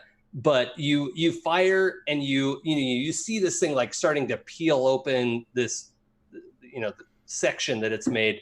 And you fire and hit a piece of it, but it, spins out of the way when it realizes it's being shot at. and it is out of view, and you can see space through the side of your ship, which is usually bad. But there you go. Typically, that stays on the outside. Yeah. So good thing you don't have to breathe, though. And remember, all of you are in hard suits, right? So you can go into space. It's a little bit less dangerous for Bucket, but all of you can, you could depressurize the whole ship and be fine. You're all equipped for this. Duchess. All right. I think at this point, if my ship is being compromised and we're not currently flying, like if we're like in a park position, so no one needs to be like at the helm right now. Yeah, you're not in a dogfight. What's that? Yeah, I think that I would also like throw up my like space helmet or whatever and head and follow Bucket with my swords ready to go. Oh yeah. I'm protecting my crew at this point. There's no way I'm not gonna I'm not gonna let Bucket walk into an ambush by themselves. Sure. So I grab my viro blades and I follow them right where they're going. So I'm like right behind. Unless somebody would say, let's not do that. What if Bucket, when you were going around, you had, on your way there, started the process to, depressurize the whole ship so that we could just open it up and everyone could move around. Does that seem like something we'd want to do? Like, so that you all can get there and there's not this advantage of it being, taking the air out of the room? Yeah, I mean, if we want to do that, we can do that. Yeah, okay. And that also just means you can run directly to where Bucket is without having to like go through airlocks or whatever else. Chamber. Yeah, so yeah, everyone's got their helmets and seals on and everything's ready to go. Yeah. Duchess, you make it around to that hallway and you could see Bucket, shooting through this gap in the wall. And what do you want to do? So is there actually like something there now or just? Not that you could see. There's this, 3 foot long, like rent open tear in the side of the ship that you could squeeze through, if you wanted to. It'd be tight, but you could get out on the outside of the ship if you wanted. Yeah, I'm going to try to get out on the outside of the ship and have my swords ready to go. Okay. All right. So you squeeze out the side of the ship. So for this, I'm going to have you do dash just to, because you're trying to maneuver against something that you don't know is out there. I mean, it's out there, but we're trying to get into a good position. So let's have you roll dash. I think if you wanted to put your IV drip into it, we could probably, maybe. What does the IV drip do for me? Drugs. It adds a die to, something like that. We could also say the IV drip is actually your like cat DNA, and anything that you could benefit from having cat DNA is like a reflex. Okay, Yeah. It's not like it's not a finite resource. It's kind of something that I already have going on with me. Yeah, this one, the tech kits, those don't have charges. Okay. So I'm rolling 5d6 then. Okay, cool. Let me see here. Let's do that. Okay, my lowest is a 1. I have 1-1. I have no ones. So what's your highest? My highest is a 4. I have 3 4s. Oh yeah. Okay. So yeah, you go, running down there and put yourself through, and you are, in the peripheral, you're immediately aware of where this thing is. Okay. And as you kind of drift out, you're loose in space. That's fine. You have like attitude jets and all that kind of stuff. Like you're not drifting to your death. And stuck to the side of your ship is this collection of, now that you can see it up close, they're all exactly the same size triangles of metal, kind of loosely held together. Not sure what is controlling all of this, but in the middle of that is a person who is wearing some sort of hard suit that is just crackling with electricity. Okay. So you drift out, you've got your weapons ready, and you can now see this. It looks like an electricity hard suit hang glider arrangement. Just so kind of like I don't think you've ever seen something like this before. It's okay. So it's not like bizarre. somebody out of the ship itself. It's like this thing is the ship we saw. Yeah, I mean that's like your best guess at the split second glancing at it. So. And at this point, also, it's the end of the round, so the computer has flushed the problem out of the system, anyone using ship systems will be back to 4d8 if it's applicable. And let's just go back up to the top with Polo. Oh my, so much has happened. Real fast. And we have comms up, and there's everything's up. That's good. So I just maybe I just let since the comms are back up, red alert, because there's more than us on the ship, right? There's other people as well too. Oh no, it's just the four us. of you. Yeah. Okay. This is the four of you are sent to get information and bring back. It's a Costco run. Okay, great. Oh man. Anyway, rough out there. Yeah. So I run. Alpha Centauri's out of toilet paper. Oh God, no. No. Happened 2020. Huh? They have been since 2020. Right. Yeah. That's why there was a war. Yeah, they flew all the way out here. They didn't know. Right, the days are great. So I run to where I'm going to run back over and join the fight, because I know I'm good at fighting and things like that too. And just so we can all go against this thing. So I guess I'm going to see this electricity happening too. Yeah, you dash out, and on your way there, all the systems are coming up, and Duchess is, I assume, said something about what's out there. Like, yeah, I don't know, Duchess, what did you describe? I just said, like, it's like a triangle man made of electricity. I don't know what's happening. I just know that it's someone who's coming into our ship. Does whatever a triangle man? It makes as much sense to me, and I'm looking at it. Okay, I'll be right there. So I'm gonna run out there. Yep. You're right. It is a triangle man thing, and that is terrifying. All right. I heard he beats Particle Man, but yeah, he does. Everyone oh knows that. man. What a bunch of nerds. I love it. I do love it too. All right, so I'm gonna try to shoot the thing. Okay. And see if that works, since it's like charged. I don't know. I don't want anything to like bounce off or bounce back, so that's a little bit terrifying. I'm sure it's fine. Nothing bad will happen. Lies. I want to find like some sort of vulnerable spot on like through the electricity or whatnot. Okay. So do you want to try and drift back more and use your scope, or get like more of a quick shot to? I want to use my scope and maybe get like, I don't know if I just want to hit it hard. I want to hit it accurately, because I feel like if I do a miss shot on this electrically charged thing, that could be really, really bad. Okay, so instead of the 2d10, we'll use the 2d4 for your scope, and add your shoot, which is 4d6, and so 4d6, 2d4, easy peasy. Okay. I'm sure you'll roll all ones. Great. I'm sure I will too. I'm sorry, I'm terrible. You are terrible. Well, I also rolled poorly, so there's that. All right. So, and then 2, 4.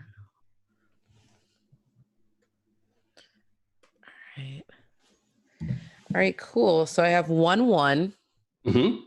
And 2 6s, a 4, and a 3. Okay, well that 1 and the 6s will stand. Great. I got 3s were my lowest. So I think what happens, you can help me out with this too, but you get out there, you're drifting back, you're looking back at the ship, and this like electricity suit or whatever it is, your recon gear starts going through filters to let you be able to look at this guy. Right. Finally, like, gets to a spot, you're like, oh, okay, I can see this really clearly. And you're able to take that like critical shot, right? I get like through some infrared layer that actually works, and I can see through. Yeah. You cut out 98% of that electricity glare, and you have 2 targets that I'm gonna let you pick from. You can the guy has like kind of a Mr. Freeze dome helmet, and you could see there's like a human being inside this dome helmet connected to the shoulders, the sort of thing. And you also can see this guy is like trying to move up the side of the ship, and he's got this like power generator in his lower back. Cool. I want to get the generator because I don't want to necessarily like kill him right away because I kind of want to get information if possible. But I would like to take out the source of what looks like the power of that suit so that we can grab him and his like suit not be as effective. So well, yeah, that's what I'm saying. That like there's like a cylinder in his lower back that it looks like it's charging up his suit. Yeah. And it looks like a pretty powerful engine of some kind. Okay. So I want to shoot that. So that's what you're saying. Yeah, I want to shoot the power pack. Okay. So your critical hit, you hit this thing. Unfortunately, it goes off the way that Cam's target did. There's this massive bright white light. Polo and Duchess, you're thrown away from the ship in the blast. You're not going to die, don't worry. And Bucket, you are slammed to the inside of the ship as like a circle of the hull is just dissolved in this, bright white electrical fire. Blew up a reactor. Yeah, unfortunately. And so I am going to have the three of you roll for taking damage. But is he alive so Polo can interrogate him? No, he has been vaporized, I'm afraid. Oh. I'm sorry. Damn it. I wanted to have an interrogation scene, I know. Well, there might be more of them in that cloud. Tell me the truth. So let's have everyone roll soak, please. That's your heave score if you don't have anything in soak. And plus your hard suit. Okay, so 3d6 and 2d8? Yeah. Oh, and Bucket, you add 4d8 because you had the ship's hull between you and the blast for a moment. So, I mean, that part's gone, but it did absorb some of the blast. And in this case, you just care about high numbers. So there's no one to beat. Well, I rolled an 8 on my D8. Oh, that's good. Yeah. Yeah. Bucket got a 10. Oh, nice. Okay. My highest is a 6. Polo, what'd you get? Yeah, I didn't do good on this one. Out of all my 7d6s that I got to roll on that, I got 4 1s. Which is normally awesome. Yeah, two 2s and a 3. Oh no. Okay. So you're gonna take 3 damage. I don't remember how to mark damage. I didn't put that on the spreadsheet. But just let me see here. You have 3 points. You take damage, roll soak if your power beats the incoming. If you do not beat the damage, though, you get hurt. Yeah, it doesn't say how you get hurt. Okay, you're hurt 3. You are 3 hurt. Perfect. Flirt. Yes. Doesn't work. I mean, it does if you believe. Oh, okay. You get hurt if your precision beats theirs. Reduced maneuver by 1 die, otherwise reduced by 2 dice. So basically, you lose either 1 or 2 maneuvers on that. Oh, okay. I think that part's not going to matter this time because that was the end of the fight as well. Okay. So we'll just say you got beat up and your hard suit is damaged a little bit, and you're going to need to do some repairs on that. Okay. So we get everyone back in the ship, and we're kind of getting repaired. We repressurize the ship with that section blocked off. We need to get Polo out of her suit and get working on that. I imagine a lot of you have spares and spare parts and all that kind of stuff because it's only the 4 of you in this huge ship. I'm mostly spare parts. Yes, yeah, you were almost a lot of spare parts just now. That was pretty good. How is it that Bucket came out of that like point blank reactor blast unscathed? Because he is a smash ball champion and he knows how to take a hit. Okay. They know how to take a hit. They've built in pads. Okay. Awesome. I also know it's probably about time for a quick break, if I'm not mistaken. Is that how we do? Yeah, we can take a quick break. Okay, cool. So, folks, we're going to be after these messages. What happened? We're taking a short break. All right. No, I was making a dumb joke. Sorry. Oh, yeah. After the messages, we're back. Yeah. Yeah. And yeah, we'll take a quick break and we'll see you all in a few moments. See you Okay. in a minute.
Welcome back to Void Vultures on Saving Throw Show. We're in the middle of exploring the desiccated remains of Earth's solar system, and we're having a great time, really. I mean, I'm just happy to be here.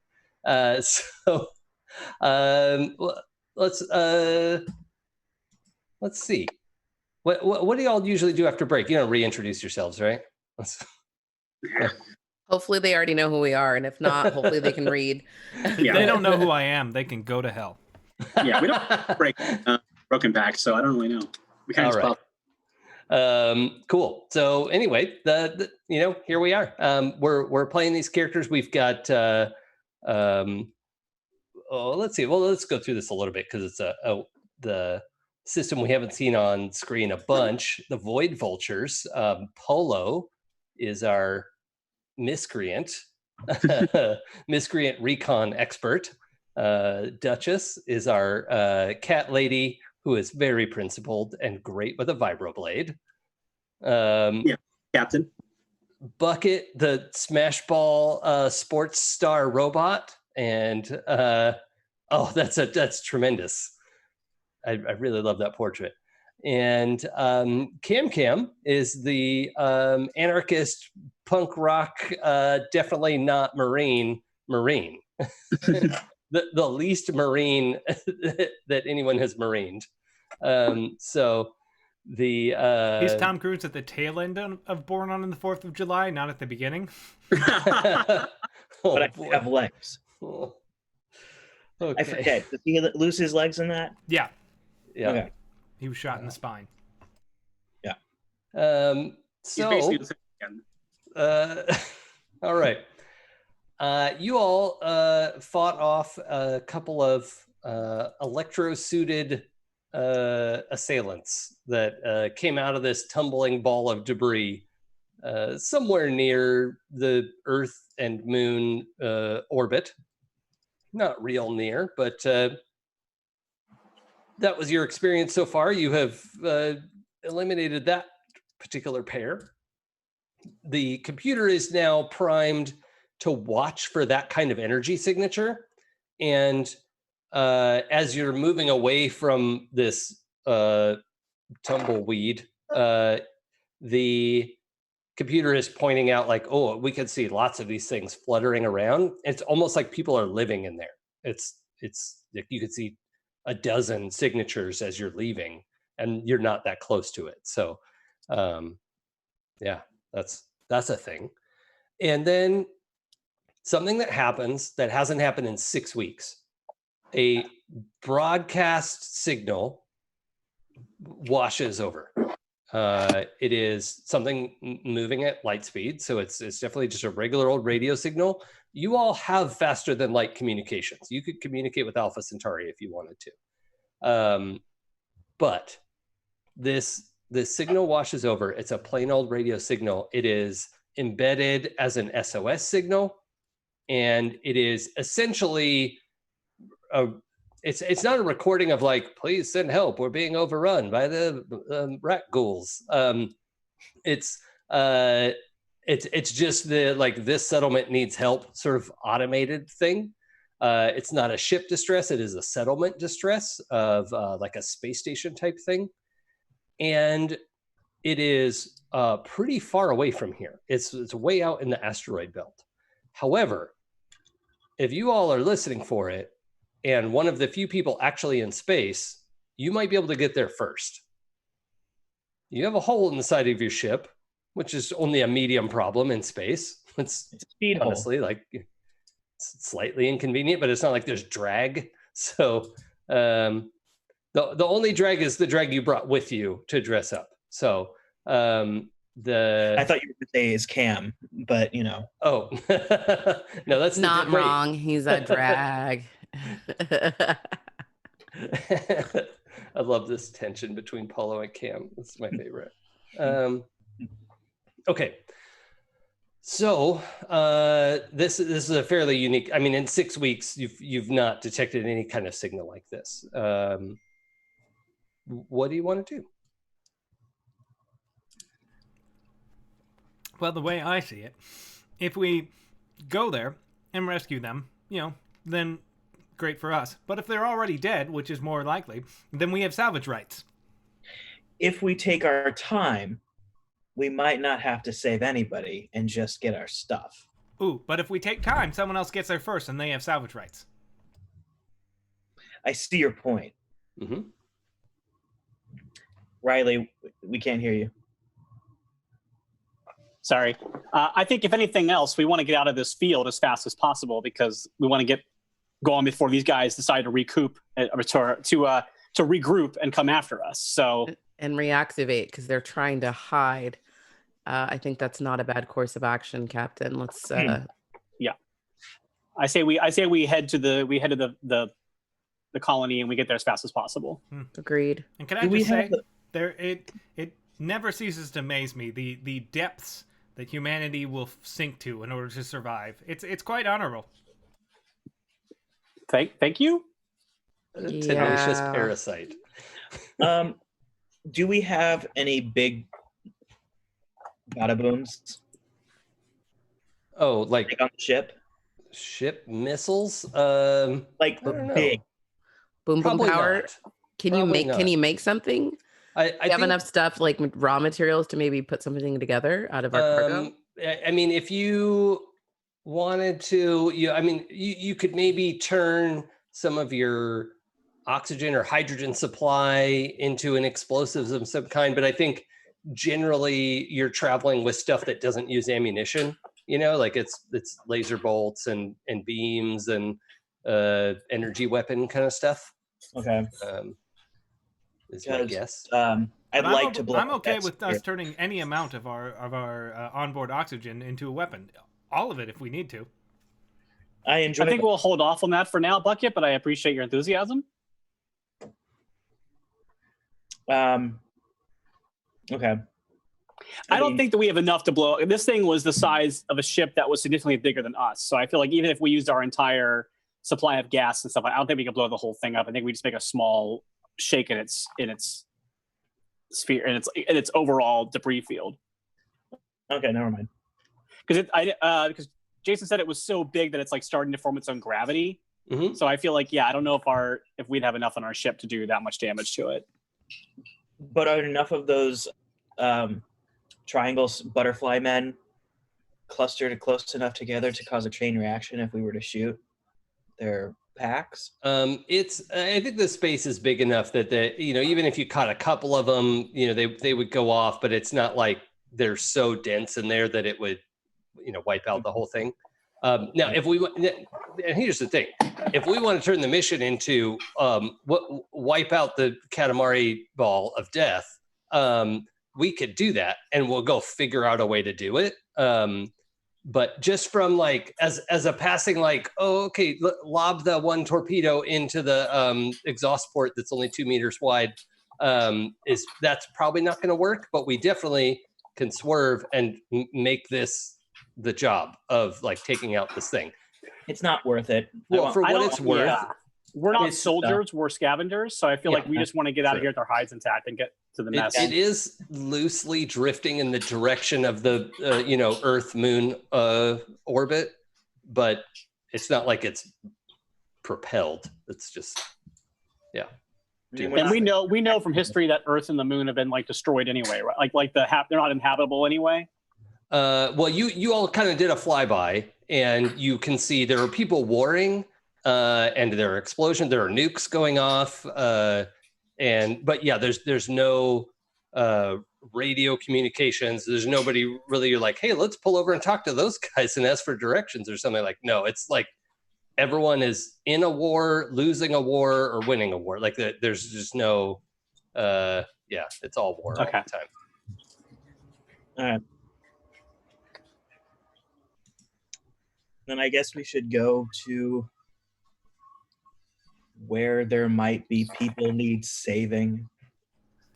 Yeah. And stuff. Yeah. And perhaps they Honorable. don't survive the saving.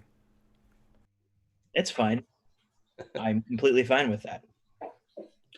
Look, we've got a job to do. We're going to do it. So let's just go do it. Okay. Save our skins while we're at it. Back to the grav couch. Yeah. So you have a couple options. At one point, somebody was saying, if we took our time, we might be able to come in after the worst of the fighting. That's an option. You could go on your, ion drive at a very fast speed. Getting to the asteroid belt from Earth in real life would take months of our current technology. For you, would be like a few days on your ion drive, or the distance from Earth to asteroid belt is just about the outer edge of your shortest hyper jump that you could do. So you could hyper jump and be there in minutes. Do we have a pretty finite supply of hyper jumps? Like if we hyper jump now, will it mean we don't have a chance to get home, or is it okay to like? No, I mean you probably have like 10 hyper jumps, but like that's fine. Like it's one jump to get home. So it's not like it's but we never made that final leap home. Damn it! I think that we jump because I think that we also are trying to, as a captain, I think I would order them to jump because I think that my feeling is less. Well, now she's the captain. Yeah, I'm always the captain. What are you talking? I just said that they don't call her Captain Duchess. That sounds ridiculous. They call her Captain, or they call her Duchess. They don't call her Captain Duchess. But I think that she's probably like, yeah, let's jump to it because I want to get away from whatever's happening here as fast as possible. So it's less out of like altruistic feelings of like we need to save them, and more out of like let's save ourselves and get some salvage in the process. I mean, just because we get there before they're all dead doesn't mean we have to go save them. We just, like Bucket said, we'll get the first salvage rights if we're there before everyone else. So Cam, do you have no respect for human life? No. Okay, but Does human life have respect for me? some might. I guess you have some talents. Probably not. I was created as a slave, so I don't care about human life, generally speaking. Wow, that was deep, Bucket. Shall we head out? Yeah, let's do it. Bucket, lay in a course and full speed. Lay in a course and please bring it to fruition. Oh, instead of make it so. Very good. That's a good. Uh, So one thing I should mention is in your fight with the death butterflies, there was one object that now this game is about loot, so I should not deprive you of your loots. There was one coin that is a commodity in null space, and so a coin is a little flat. It's like if you flattened a Coke can into a something about that size. There is just there's like TARDIS space inside of it, right? And so colonists will put soil or grain or other value, put things like that in there. And I was gonna say bags of holding, yes. Okay. yeah, it's like that. They're fairly valuable. But to see what's inside, would someone like to roll a d6? Yes, I would. I really like these loot toy tables. They're cute.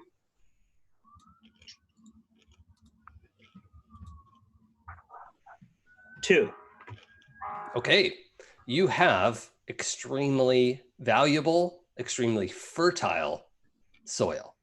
This is enough soil to plant a basic crop, and it's the sort of thing where you start to open it and dirt comes pouring out. You're like, oh no. Okay, that's it is valuable. Like people will pay money for this, so that's something. But you just have to find a place to offload it. Or you could dump it out in your cargo bay and walk around on soil with your bare feet, because that feels nice. I don't know. You can do whatever you want with it. But yeah, you all these coin objects are pretty sturdy because they're sort of space folded in on itself.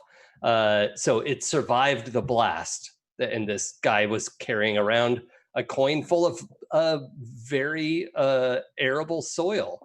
And so there you go. All right. We have some soil. You have loot. You got dirt. We got Tell us the dirt on dirt. this one. Yeah. What a thing. Okay, cool. So if we're going to do an in-system hyperjump, that sounds dangerous. Sounds fun. I'd like everyone to contribute somehow. I'll let you four decide amongst yourself, because I'd like someone to roll a spot. I'd like someone to roll dodge, someone to roll charge, and someone to roll command. I'll roll command because I have 60-10 for that. So Yeah. Yeah, I have Okay. 3d10 for dodge. I have I have 7d6 for dodge. And I have 4d10 for spot. Okay. Wait. No, you don't. Dodge? For Yeah. spot? Oh, I have nothing. No. I have dash. for spot, yeah, she does. I Okay. have 4d10 for spot. So we got spot, we got dodge for Cam. What was the other two options? I'm doing command. We need spot, dodge, was it charge? No, what did I say? Yeah, spot, dodge, charge, and command. Hmm. I mean, if I roll charge, it's just rally and it's a d6. I mean, I could do charge if you want to do dodge. Oh yeah, your charge is pretty good. Yeah. My charge is pretty good. Yeah, and he's got 7, or they have 7d6 for buckets to dodge. So that's a lot. Okay, let's do our rolls. I'm gonna roll versus physics. I don't know. I tweeted today that I feel like I owe the creator of this game an apology ahead of time. I don't know if he's watching. They're watching, but sorry. So is this for like charge? Is it the 3d4 for charge plus the 3d6 for rally? Charge. Oh, let me see. No, it's you roll the charge instead of rally, but everyone gets the 4d8 for ship systems. Oh, okay. We do? Yeah, I also need to roll 4d8. yeah, which is good because I physics rolled really high, against you, and it does not want to be bent. Space does not want to be bent right now.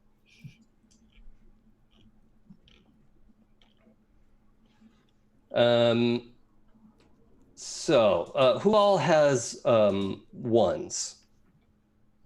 I have a 1. Sorry, yeah. Okay, everyone got a 1. Do anyone get more than 1? I got 2. And Bucket, Good that's job, for dodge, Bucket. right? Correct. So Okay, that's that's 5 good. ones. Okay, that's good. And did anyone get higher than an 8? I did. I got 9. Oh, you did? 2 Okay. 9s. 2 9s. Nice. Okay, Yeah. very good.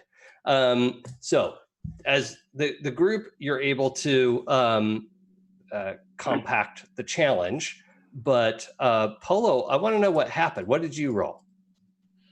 What did I roll? Oh, I'm sorry, not Polo. Cam.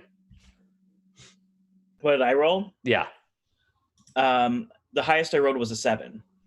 and that was Oh, sorry, that was for charge. for charge. Okay, so I think what happens is the 4 of you, realize you need to calculate a fairly careful route, but still it's a hyper jump. So that means it's several more minutes, not not hours or anything. But that's what we'll take into account here. Is you're trying to punch through space, and you realize it's a good thing you arrived kind of way out in the boonies like you did. There's something about the space in the solar system that has become resistant to the sort of space folding technology of your hyperdrives. So that's interesting to know. And to get out of the solar system to do a long jump, you may have to like jet the slow way, out of range of whatever this issue is. So Okay. that's important to know. But you fold the space, you jet out to the you jump out to the asteroid belt, as close to that signal as you can get, and you manage to come out at the asteroid belt.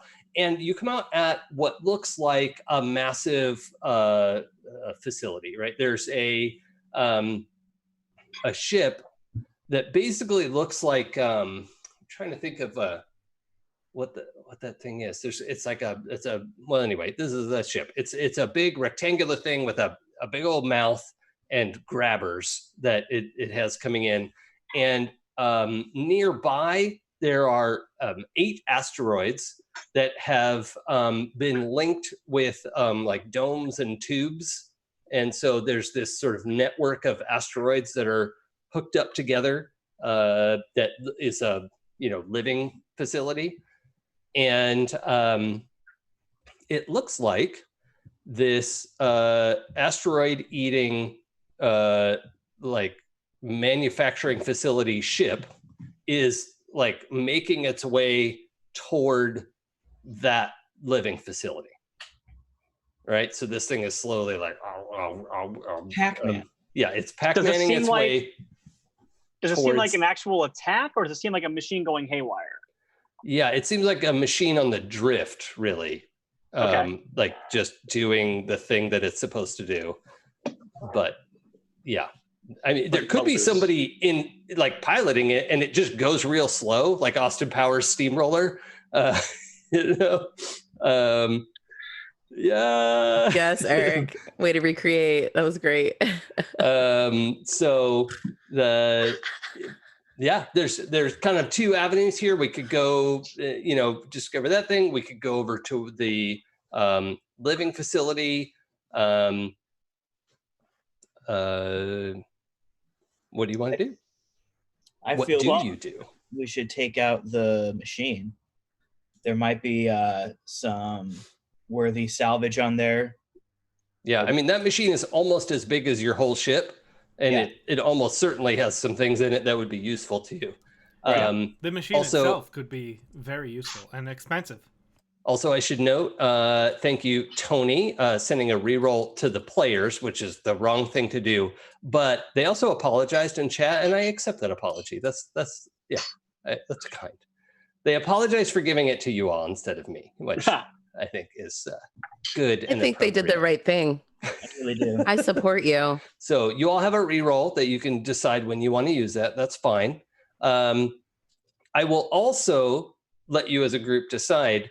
You could instead spend your reroll to take any die down to 1. Okay. Crit. Instead of re-rolling your dice. So Yeah. that's up to you. Because I think if we do a re-roll, we probably have to re-roll all of it because it's not really a way to know what's a success. I mean, 1s are always good, but I think, I'll let you decide. You can either re-roll or take take 1 die all the way to 1, regardless of what was on it. So, I think that'll be good. So thank you, Tony, for that. We always appreciate the contributions there, and we will definitely make use of that. So thank you, Tony. What do you do? I think it's good we arrived early because if we had gotten here too late, that thing might have destroyed all the salvage from the town as well. So yeah, I mean, it's not like minutes away from eating the settlement, but it is like it's moving on it for sure. But I mean, it's enough time that if we hadn't taken hyperspace, it might have destroyed it by the time we got there. It definitely is not a for sure thing that you would have made it in time. Yeah, I think maybe we should scan the machine and look for weak points, something we can fire on to stop it. Oh yeah, I like that idea of shooting it. Who's real good at spot? It's between me and Polo. 4d10. Yeah, it is always between us. Yeah, it's 4d10 or 5d4. So I think typically this class of ship has 2 turrets next to each other, but we had to get one. We had to modify the ship so that it had to be retrofitted so they were as far apart as possible. We actually added another deck to the ship just to get another space to like fill out the ship a little bit. Yeah, I love it. It looks better. You know what? Let's have you both roll. Rolling. Yeah, you're both like at your terminals. Like, I'll get the sensors right. No, I'll get it. No. Yeah. Anything you can do, I can do better. I can do anything better than you. No, I can't. I did not roll that great. Do we add the ship systems to it as well? Yeah. You're 4d8. I rolled real well. I don't know what my roll means, but it's just the difficulty, I guess. Oh. I mean, I have 1-1. Okay. I don't have any. I have like my precision wasn't great. I have a couple of 8s. Okay. And then everything else is like in the middle, 4, 3, 5, 6, and 7. Okay. All right. So Polo, your sensor work is you're distracted. You're I'm too upset. Yeah. Exactly. Life. Yeah. The great thing about life is that it's over at some point. Jeez.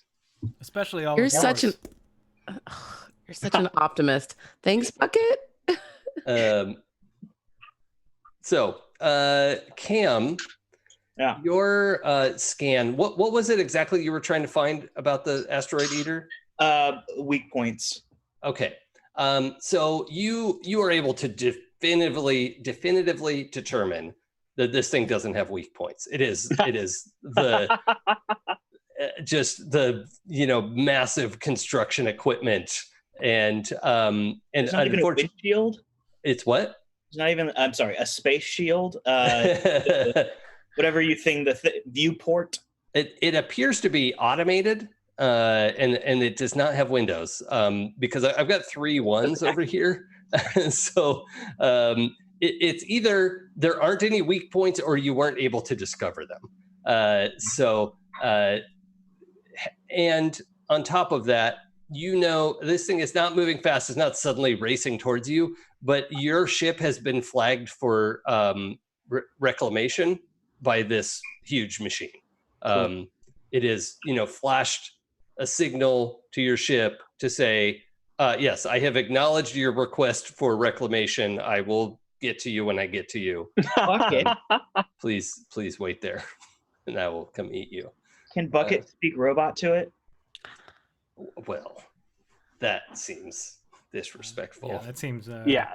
I think Duchess is like, we've talked about this. I just can't. It's not speaking robot, but maybe connecting to communication center, right? I tell you this repeatedly. I was designed to catch a smash ball and run with it. I was not designed to communicate with highly advanced asteroid munching machines. I throw the coin at Bucket's head. So you've never been totally. So you've never been upgraded, Bucket. I've been upgraded, just not to talk to lesser machines. Have you been upgraded to talk to your dog? I actually have been upgraded to talk to cats. I mean, literally what I have happen. All right, fine. Can we acknowledge that I threw something at Bucket's head? I want a PvP Bucket. Oh, yeah, okay. He caught it. Oh. Yeah, let's roll for it. Yeah, Ben, roll throw, which is your 5d6. Sure thing. And assuming it's not a grenade that you're throwing, it'll just be 5d6. Yeah, I love it. It's the coin that we looted. Yeah, I'll use my catch, which is 7d10. Yep. This is great. Oh, shoot. This is the scene we That's wanted. epic. This is everything I wanted. Not exactly how it should play out. Yeah. I got no ones. Cool. I got 3. Sure. Well, just by a hair, Bucket has this one. I imagine like Bucket just casually doing it, like He Cam doesn't even throws, like chucks it, and Bucket's just kind of like whoop. He doesn't even look. Like Bucket doesn't look my at hands it. are like- It just they just grab it. out of Yeah. there. But I Yeah. secretly get a thrill out of it. So Okay. Yeah. I love it. Bucket, you're holding a lot of money in your hand. Do you care about money? What's your deal? I care Bucket? about the way organics use it to purchase goods and services. Oh, yeah. Okay. Cool. Yeah. I mean, as we know, capitalism works. So that's. Sorry. It doesn't. I I was like, too soon. Yeah, I know. Everything's too soon. Organics Floated run the asteroid show belt at the too moment. soon. All right. So the ship alerts you that the ship conveys the message from the reclamation machine that we should remain on our current course and the ship will be reclaimed in 500 hours. So just be patient and wait. And the ship has started a little progress bar of a 500-hour. that's really nice of it. Yeah. You are It's very Vogan-y of it. Yeah.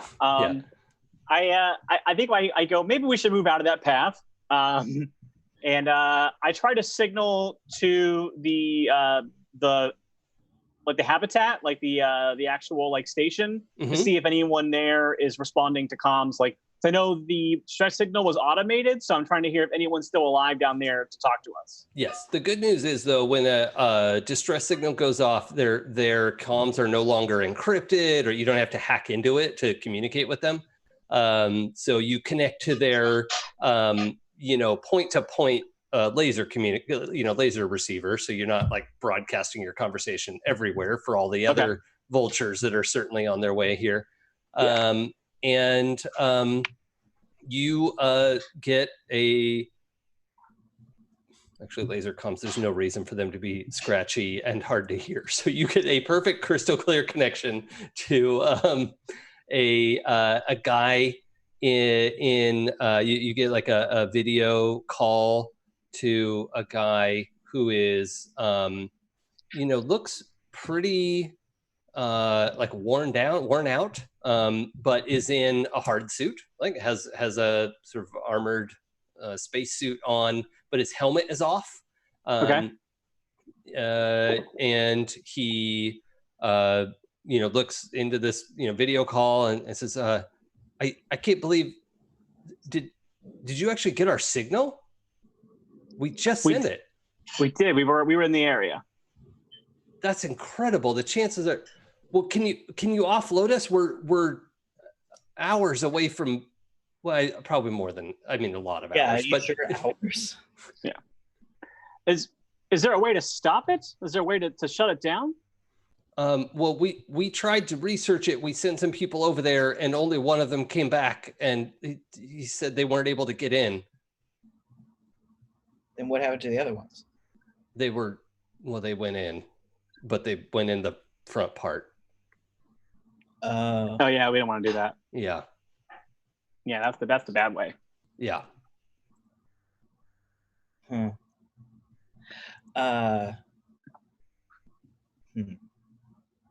So, all right, your Asteroid Colony. What particular jobs do you fulfill? Do you have a heavy machinery, or are you agricultural in nature? A heavy like precious metals?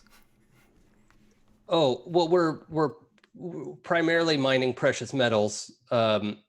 We also have one of the asteroids is hollowed out and has a really good field of corn, but that's but look, we'll even hand that over. I mean, it's contraband. You'll get arrested if you get caught with it, but it's with corn. Yeah. Yeah. But Sounds obviously delicious. we'll pay anything. We maybe we could come to an arrangement of some kind. Yeah, that sounds great. What kind? Like, let's. We're happy to make an arrangement. Real quick, how cat-like is Duchess? You said not like the movie Cats. Yeah, I think she has cat eyes. I think she has kind of like, I think her ears have a bit of a point to them. They're a little bit more like they're in the human spot, but they kind of have that openness that cat ears do. Mm-hmm. And I think maybe her features are just a little bit more feline. Like, I don't think she has a full-on cat nose, but like. Okay. But you're the one talking to this guy, right? Yeah. Okay. All right. So yeah, he just looks and kind of like squints into the video call. Is like, are you one of those modders? Yeah. Has he got a problem with that? You want us to leave it behind? Just my luck. It's fine. It's fine. We can go if you want. We can go. We can wait till it's done. No, we already know where the corn is. So. I just don't know why. Okay, it's fine. No. Look, you can have the corn. You can have the whole deal. All right. The crop's going to fail anyway because we don't have any good dirt out here. Oh, I think we could help with that. Really? You got like a whole bunch of good potting soil in your ship? You just drive around dropping dirt on people? What? It's kind of like a worthless crop. We'll just take it and we can probably figure it out. Okay, look. I'm sorry. I'm stressed. There's a giant asteroid-eating machine coming towards my home. So we can take the corn, is what you're saying. A bunch of my friends are dead. You can have all of this is going to be destroyed. Okay, great. We'll take it. Okay. Deal. So just. So what the? So where's this cornhole? It's around back. You said we can't go through the front anyway. I was thinking of the sounds game. right. I'm sorry. I was thinking of the game. Uh-huh. All right. Yeah. Sorry. No, that's funny. Okay. Sorry, go ahead, Polo. I'm done, clearly. So this guy says, okay, so the one thing, I mean, there's a bunch of things I want to ask. I mean, I feel stressed out about this. I know it's not moving that fast. Couple things. Some of the people here also tried to mod themselves. It didn't go great. They're locked in 6, 7, and 8, so that shouldn't be an issue. They can't get out. It's fine. Wait, what happened to them? But we need to make it so the company doesn't know that, because they'll come looking for me and us. I mean, those of us who, yeah. Sorry, I need you to back up. I need you to tell me what happened with these modders in 6, 7, and 8, and why you're afraid of it. And also, which precious metals? Mainly platinum and palladium. Oh. Whatever. We'll take the corn. Worthless. Platinum. Yeah. I mean, if it were gold, you at least got a good conductor or some strong steel. I can't. What am I going to do with this shiny garbage? Bucket, remember we were talking about how excited you are for selling and offloading things and how people do it? Hmm? This stuff's going to do that. Yeah, it's a thing people like to have. Okay. Is it like? Oh, this is like those rocks, the diamonds. Yeah, Yeah. That just like useless those. garbage. Yeah, I mean, diamonds are good for focusing lasers, but yeah, I mean, like, So, back to the matter at hand. We don't want to go in through the front. Yeah, and don't come in through the 6, 7, or 8 bay. Those are locked down. You shouldn't. Again, I need you to be more clear about what happened with these monitors and why they're locked down. Well, we don't 100% know because we can't ask them questions because they eat people. So, those kind of monitors. Okay, And that's unusual. Well, yeah, I like we this don't. bucket guy. We don't eat people. Is that a robot? No. Who are you people? we're getting a whole lot of judgment off of you for someone who's calling for help. I'm just gonna put And that also out like there. about to probably save you. I've never seen a robot like that before. You don't want Smash Ball? What is Smash Ball? Oh my God. Okay. Where are you hailing from? Like, where's your home base of operations? I am in Dome 1. Thank you very much. And he looks very proud of himself. Okay, all right. Can I target? Wait, were you born and raised on this asteroid? I am the Dome 1 administrator. Ugh. That's not the answer to the question that I just asked. It absolutely is the answer to your question. Oh, okay. And then Bucket mutes the outgoing like mic. Earthborn. Right, so what's the plan here? They don't know anything about Alpha Centauri. Your ancestry are a bunch of backwards cave people. Unmute. Agreed. I feel like we should roll to see if you muted that. I'll roll. Absolutely. No, I don't. It's fine. Okay, Oh, that's hilarious. Yeah, I don't care either way because I think it's funny if we didn't. So, all right. So I end the call for now.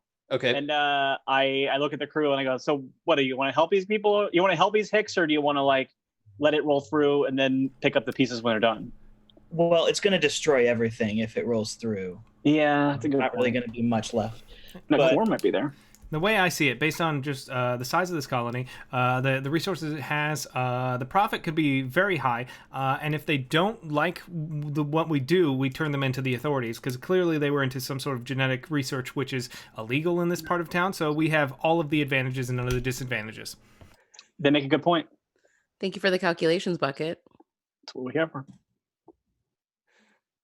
All right, so I think we start looking for a place to dock at the facility to try to start offloading people. Where are we going to offload them to? We have like one bay. No, we don't. We have like he said we have like 4 semi trucks worth of. Yeah, we're a space. cargo ship. We got space. So we have that. Our whole I know thing is salvaging ships, so we have to have some space for salvage. Right, but why do we want to salvage people? Because they're paying us. Well, and your colony did, like, if you found colonists worth bringing back, that was part of the plan. I mean, we haven't found colonists worth bringing back yet. No, That's a I'm good just point. saying your ship is equipped for that. That's Oh, He just doesn't think they're worth it. I get it, Cam. Yeah. Not everybody is a genius like yourself. I get it. genius, but at least I'm not a space hick. No, I agree with Polo's point. All humans are inherently terrible, so all of you have the same equal right to live in my eyes. Which is none, right, in your eyes? Okay. All right. Yeah, I think. Look, we're here. If we let the thing go through, it's going to destroy everything. We're going to get no profit. If we try to help people, we're going to get some profit. So let's work on that. Okay. All right, it's fine. And if they don't like the way we do things, oh no, hull breach. Oh, what a shame. There's already a hole in the hole. So whoopsie. so let's see if like we can find a good location to like dock with this facility. Okay. Let's start with Dome 1. So there are docks at every odd dome. And as you get closer, there's a great big number at the top of each dome. And the domes are pretty big. Like you could fit a small town in there, like 1,000 people probably. But you don't see a lot of people moving around. So Okay. for whatever that's worth. Okay. Each dome could probably, I mean, you wouldn't want to jam 1,000 people in there. So maybe you'd want 500 people to live there. but you don't even see that many. You don't even see 100 people moving around. So Okay, can we see which one looks the most populated? One Okay, has the even most still. movement. 1, 3, 5, and 7 have all of the like docking bays, and We the go to others storage 7. are more. Yeah. And it was 6, 7, and 8 were the ones we shouldn't touch. Yeah. Okay. I say we go to 3.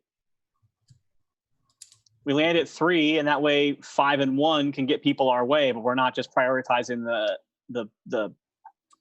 But again, how many people like can we hold? If this is thousands of people, like Not thousands of people, Cam. Like you said, there's less than 500. So maybe we bring on, who knows? we take 500. My We're not point going is to that I take don't all think. of them. I mean, My they're point is probably I not don't looking think we to should take- prioritize Dome 1 because they seem like assholes. So if we go to Dome 3, we can maybe get a little more cross section of the people here instead of just the people in charge who are kind of dicks. I mean, we still should stop by Dome 1 because I feel like they could have some stuff. You know what I'm saying? I mean, I feel like that most likely the miners and the people that are working in the lower levels are probably the ones that have more stuff. But I mean, they have a lot Of more. what They have tools and stuff like that, but knowing any corporate structure, those at the top have the most. That is the system we all agree to. As we're having the discussion, a little ways out, the ship sensors pull up an alert of an approaching ship. You get a description of a ship like. Is everyone familiar with the Firefly? Yeah. Yeah. Okay. So it's like basically that, but Firefly class. thematically similar yet legally distinct from the Firefly design. it's a dragonfly Yes, class. the Dragonfly. Light bug class. light cargo ship. It's smaller than your ship significantly, but it is just full speed heading towards the colony rather than you specifically, but you're near the colony, so Does it seem All right. like scavengers, or can we scan it for any kind of signature or? Yeah, the all the colony gear, like you can see that there's like a colony signal that is shared. These seem like outsiders, so either they're smugglers or legitimate shippers or vultures, and yeah. I mean, either way, it sounds like we should shoot them out of the sky. Yeah, we Yeah, can't they're abide not- piracy. they're these not times of colony war. folk for sure. Yeah, so we should shoot them out of the sky. Let's fire I'll a warning agree. shot across. You know I'll what? shoot a warning shot across their bow. Yeah, you know what always warned me? My ship exploding. Yes, exactly. We're on the same Okay. page as always. Explosive decompression is quite the warning. Okay, so Polo, or not Polo, oh, I don't know, maybe Polo. Cam goes to My the- turret. Cam's turret. Polo, Yeah. are you going to a turret? Yeah. Okay. And as you two are going, there's the other ship is trying to hail the bridge. I received the hail. Okay. So you see this bearded guy.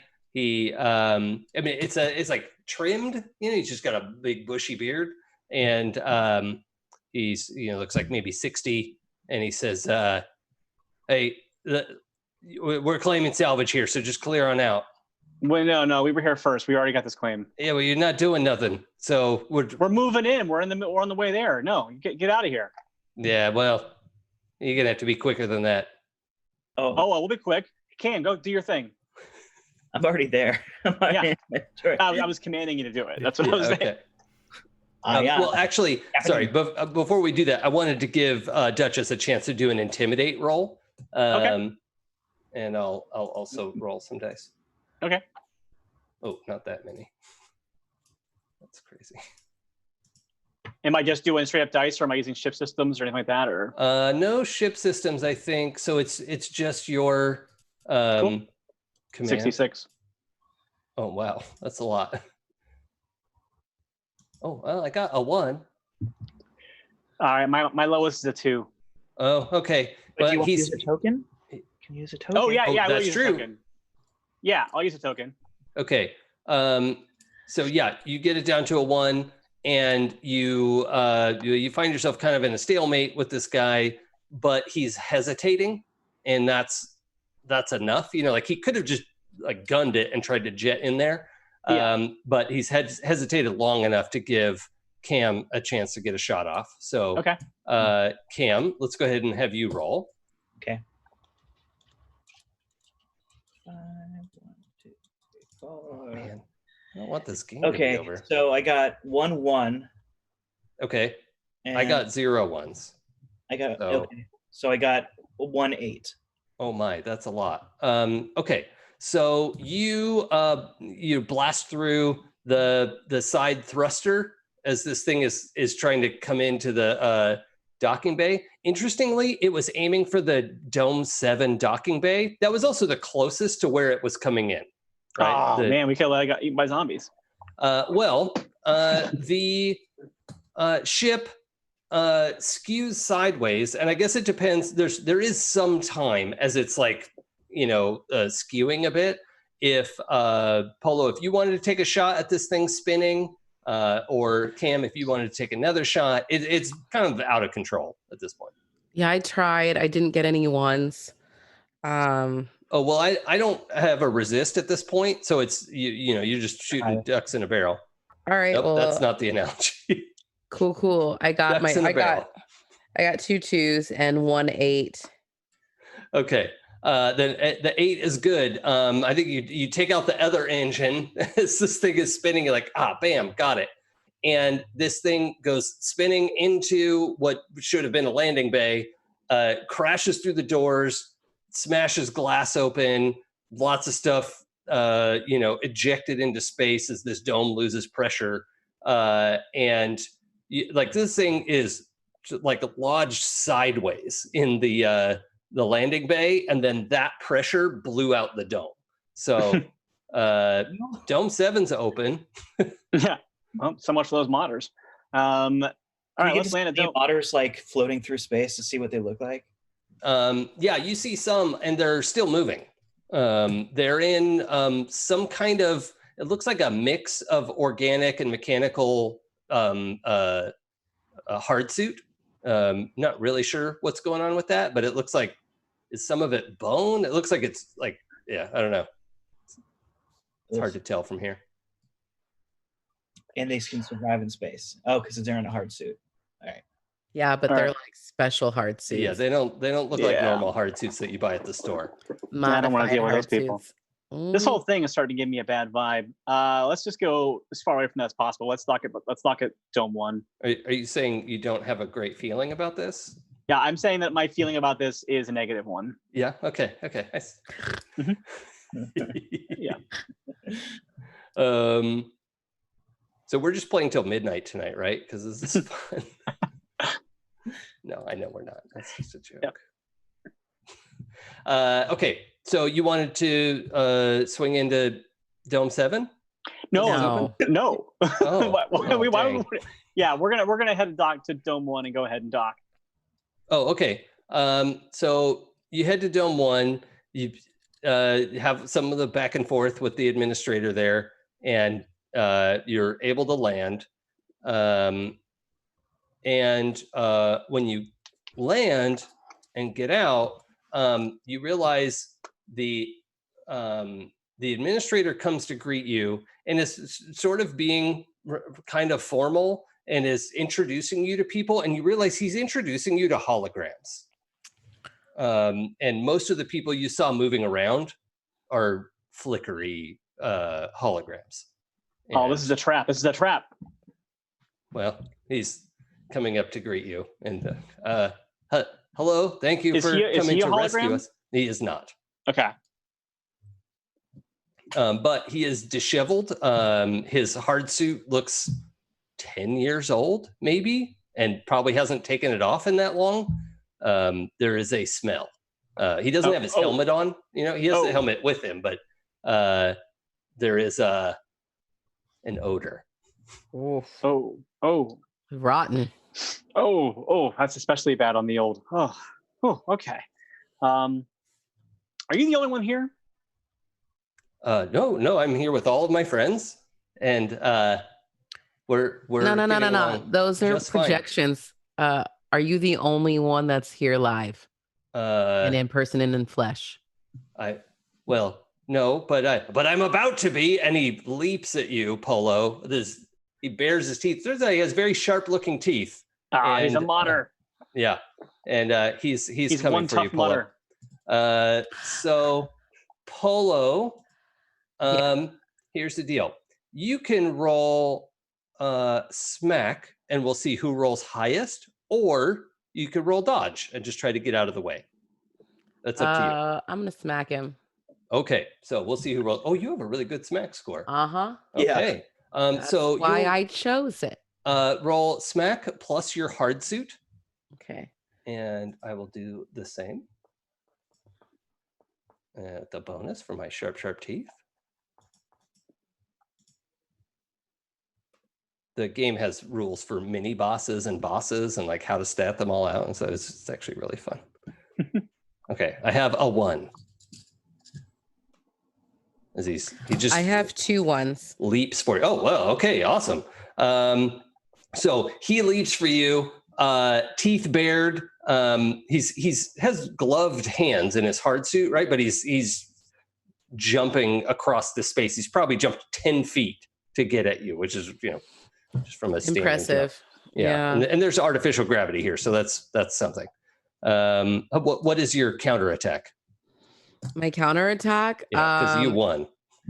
Just to like pull him like by the neck, like grab him and push him and pull him aside. Okay. Like, hey man, you stink. Okay. You've been out of here too long. Yeah. How long you been out of here? What was your highest die? My highest die was 9. Oh God. Okay. Yeah. You slam him up against the side of the ship and are holding him there. And he's just, and he's also like, he's still talking, but he's mostly just cussing at you. So he's like trying to grab at your hand and bite at it, but it's like, he can't get his mouth down to your arm. So he's just like a wild animal. I'm going to shoot him. Okay. Yeah. Yeah. Oh, this is great. Polo and Cam working together. Sometimes. I love it. It's sweet. Yeah, so I pull out my zip gun and I want to blast him right in the face. Okay, I'm going to just roll my soak because he can't really dodge.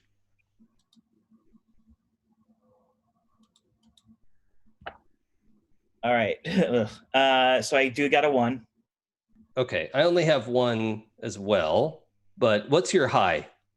6. Yeah, that's pretty good. Okay, so you wanted to blast him right in the face. Part of it hit, like it started. Didn't you have like a repeater? What do you have? I have a zip gun. Oh, zip gun? Yeah, I don't know what that's supposed to mean in this context for a like big old Marine. I assume it's like an assault rifle or something. And 590 zip gun. Sure.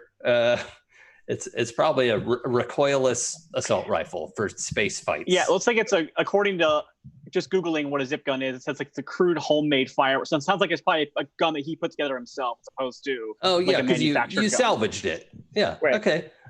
So yeah, anyway, you pop and it like hits his armor, and then you wanted to shoot him in the face. Yeah. And it skids across the cheek and side of his skull, and you can see there's metal underneath there. So there's that. He's not a robot, but he's It's like Terminator. No, I think I'm gonna cyborg augmentations. I'm gonna try to use my 2 vibro blades to kind of do like a decapitation move on him. Oh yeah, because he went after my crewmate, so I kind of want to jump up and just do a quick finish this off kind of thing. Yeah, again, he doesn't have any dodge, so I'll just kill that Bill.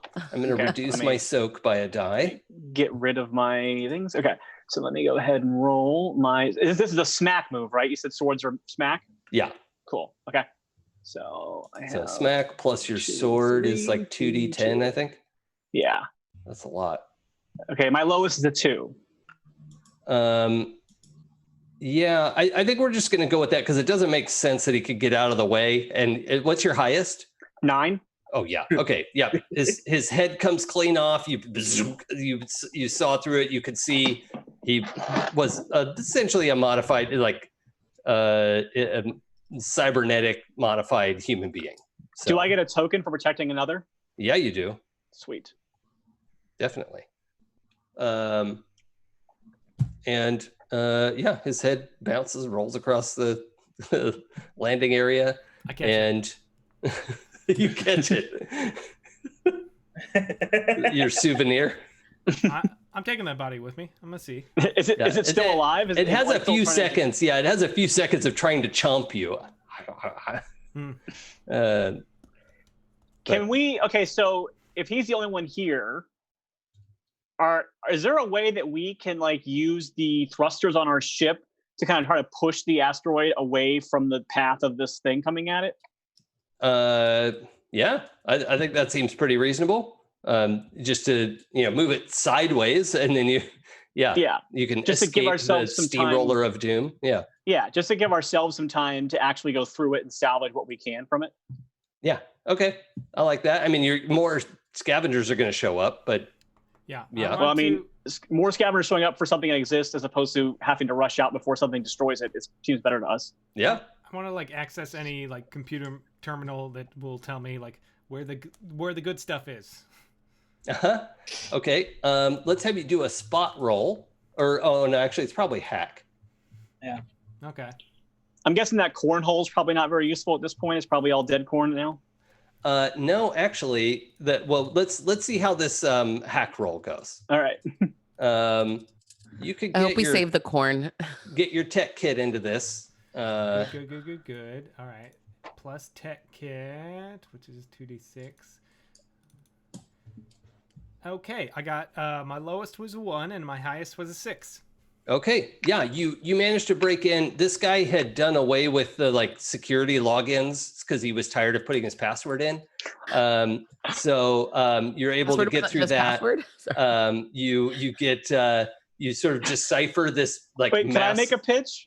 It's not that he did away with his logins. It's that Bucket keeps holding this guy's head up to do a scan of his face. Yeah. So it's facial recognition, and Bucket just keeps using the guy's face to recognize. Please use retinal scan. Yeah. Okay. Yeah, that's great. Yeah. So Bucket, you give yourself administrator access to this facility, and yeah, you see there is actually a whole underground under Dome 1 is an entire football field of corn growing in hydroponic lights, but with actual dirt on the ground and watering system and the whole thing. If you could just carve the take the excess asteroid off of this, you could probably put this in the cargo hold. That's one option. You could also just go pick up all the corn. This place also has a manufacturing facility where it's drilling and refining palladium and platinum for the most part. Can we just throw some I don't know, high tension cables around the asteroid and just hitch it to the back of the? I don't know if we can pull it through hyperspeed. Yeah, not through hyperspace.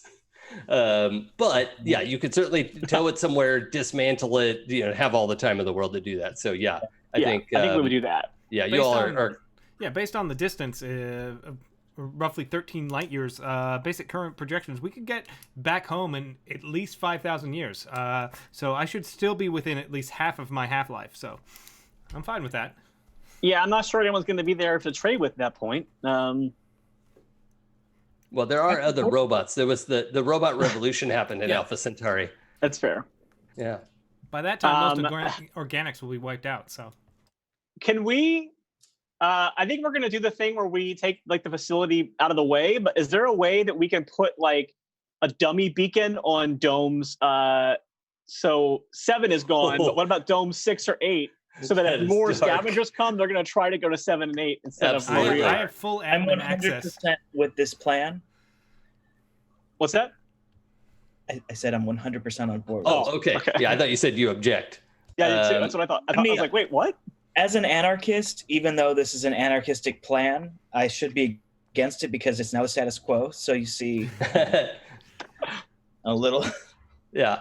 The conflict. Conflict is real. But, let's send more people to their deaths. I'm fine with that. Yeah, I want to give my crew time to do what they got to do without being hassled by other scavengers and vultures coming in. Yeah, I mean, Polo, how are you with this plan? I think it's amazing. Okay, I am I'm aware of our time tonight, and I want to be respectful of that. But we definitely see the group, shoving this thing out of the way of the reclamation machine.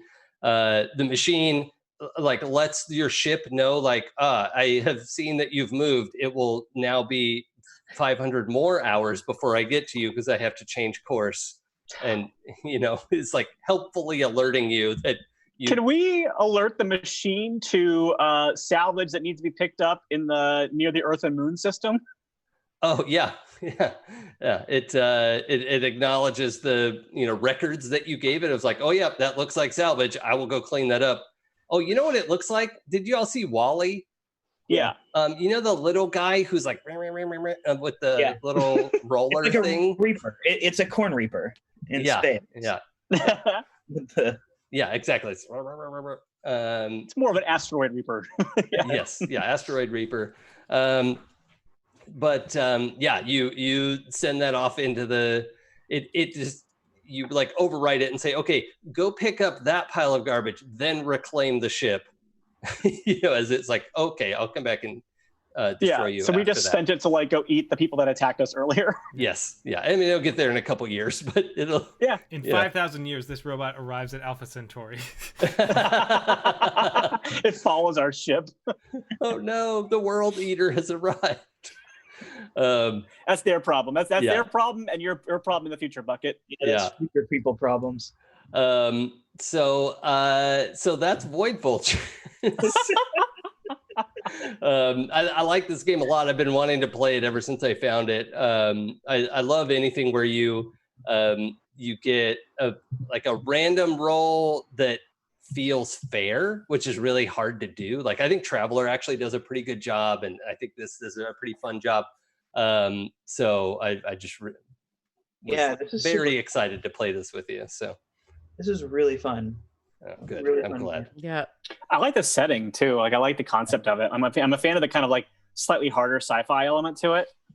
Yeah, it's pretty flexible as a game. Like you can have it be more wild, with the like more aliens and psionics and all that kind of stuff, or you can be more like The Expanse and play a little more gritty. So it's a pretty flexible game, which I also like a lot because I am usually more inclined to make my own settings. So it's nice to have the flexibility.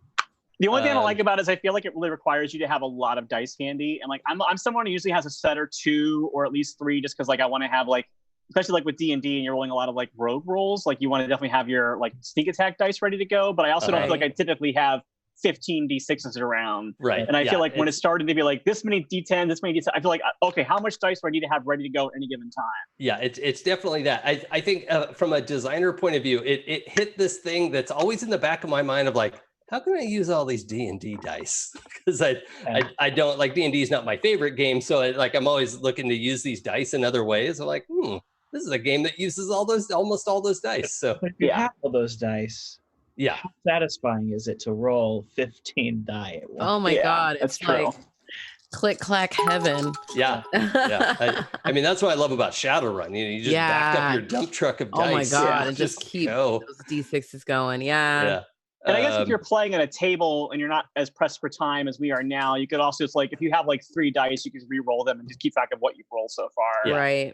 Yeah, there's all of that. I mean, you have to keep track of your highs and lows and all that. So it's fun to see them all go at once. But anyway, thank you everybody for coming to play this with me, and to Saving Throw Show for having me interlope again. I've invaded your online studio now. That's Eric. I'm coming for your seat.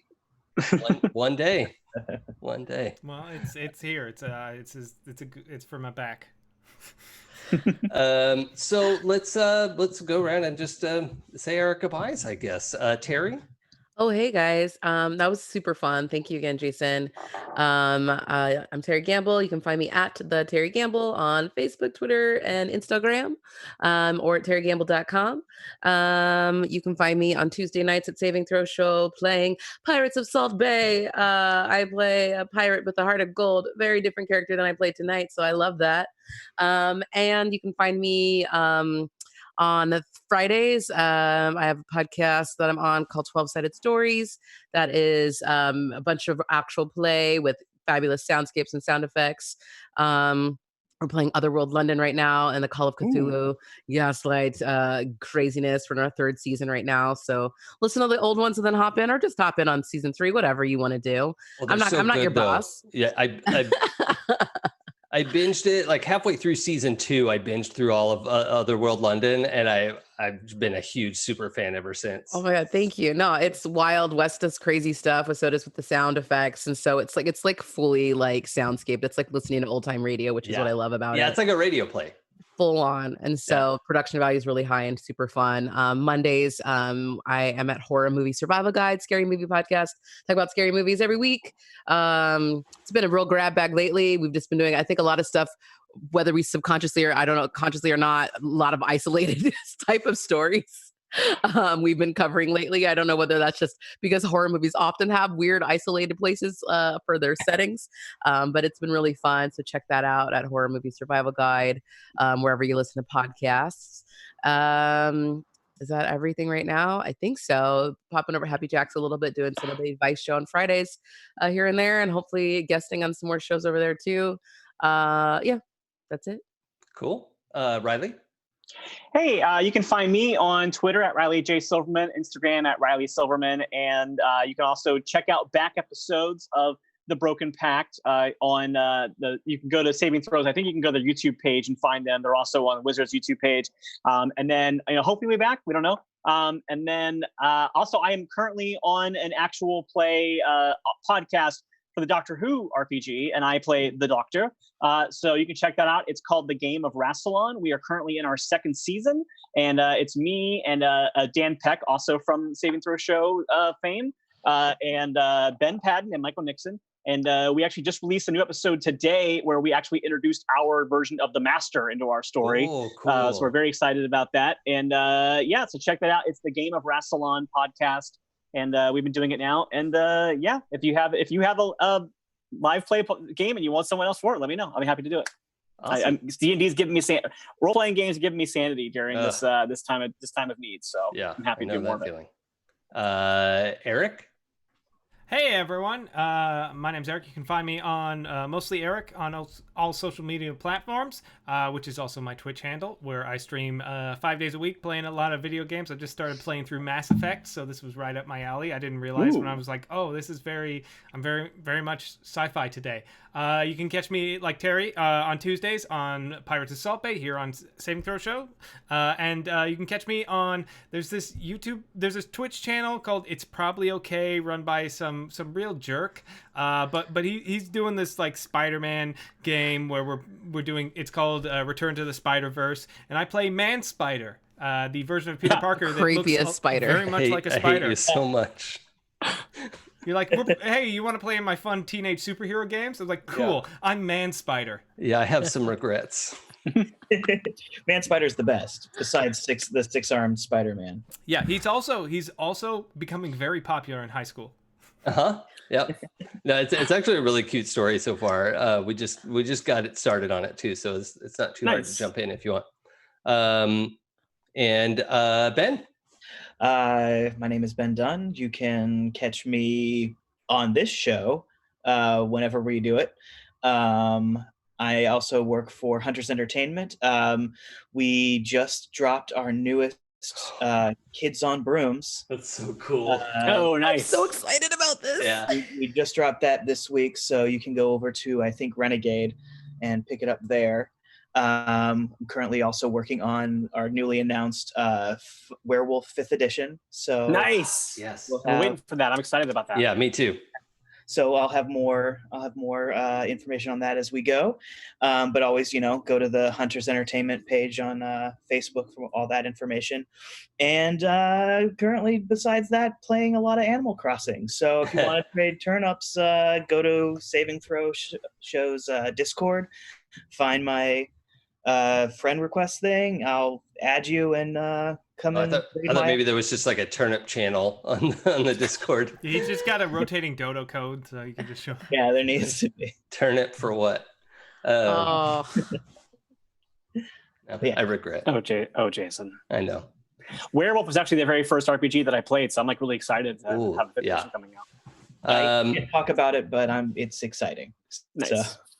And I'm Jason Mills. I am on Twitter at It's Probably Okay. You can find me every other Sunday and every other Monday, opposite Sunday and Monday, at Happy Jacks RPG, playing in a Things from the Flood campaign that extended from Tales from the Loop, and we took those characters ahead 13 years and did Things from the Flood. It's really fun. And on the opposite Sundays, I'm running D&D, where we're doing an experiment rolling 2d10 instead of the die 20. And it's set in Eberron as well. So there's a lot of fun stuff going on there. As Eric mentioned, I'm getting my own channel off the ground. That's also It's Probably Okay on Twitch. And actually, Terry, I was going to ask you about this because I've been a fan of the concept of the Friday the 13th movies because the main character is named Jason. Right. I have never seen the first movie, and I just saw it's on Twitch Watch Party. We should watch it. Right? Okay, good. So good. It's so good. That's one of the movies Jason, that scarred me as a child. I can't wait to watch it with you. Kevin Bacon, man. Yeah. So good. Jason 10, Jason X, Jason Goes to Space, I maintain as one of the funniest movies I have ever seen in my life. My single favorite thing about horror movies is how many of them go to space. Yes. The ones that you wouldn't believe too. Oh, there's tons. Well, because like I said, like so many horror movies that happen in isolated places, and space is, from what I hear, when you're in space, people can't actually hear you scream. Yeah, every time I'm in space, I scream all the time. No one's ever brought it up. Yeah. Yep. Jason, real quick, I have a question about your 2d10 D&D game. How do you resolve critical fails? So crit is 2, 3, 4 and 18, 19, 20. Interesting. Those add up to about 5%. It's like 5.5% or something, which is what you get on a 1 or a 20. And so that's what we use. I was just curious. Yep. Yeah. So let's see. Those are all the regular things that are going on, I think. Yeah, sometimes I'm on the Happy Jacks Friday podcast as well, where we do advice show. And also you could check out my game if you like New Pantheon, or even if you don't like New Pantheon because those guys are jerks. Hey! Oh, such a cute jerk, though. No, they're playing my game Demigods, and it's a PBTA game where you can play demigods. That's demigodspbta.com. There's a playable quick start guide there that can tide us over until the book comes out. And I think that's everything I'm up to. So thank you again, all of you, for coming to play with me tonight on this weird game that I like a lot. Thank you everyone for watching and contributing and supporting Saving Throw Show, because I think they're doing pretty cool stuff here, and we'll see you next time. Bye. Thanks for having us. Bye.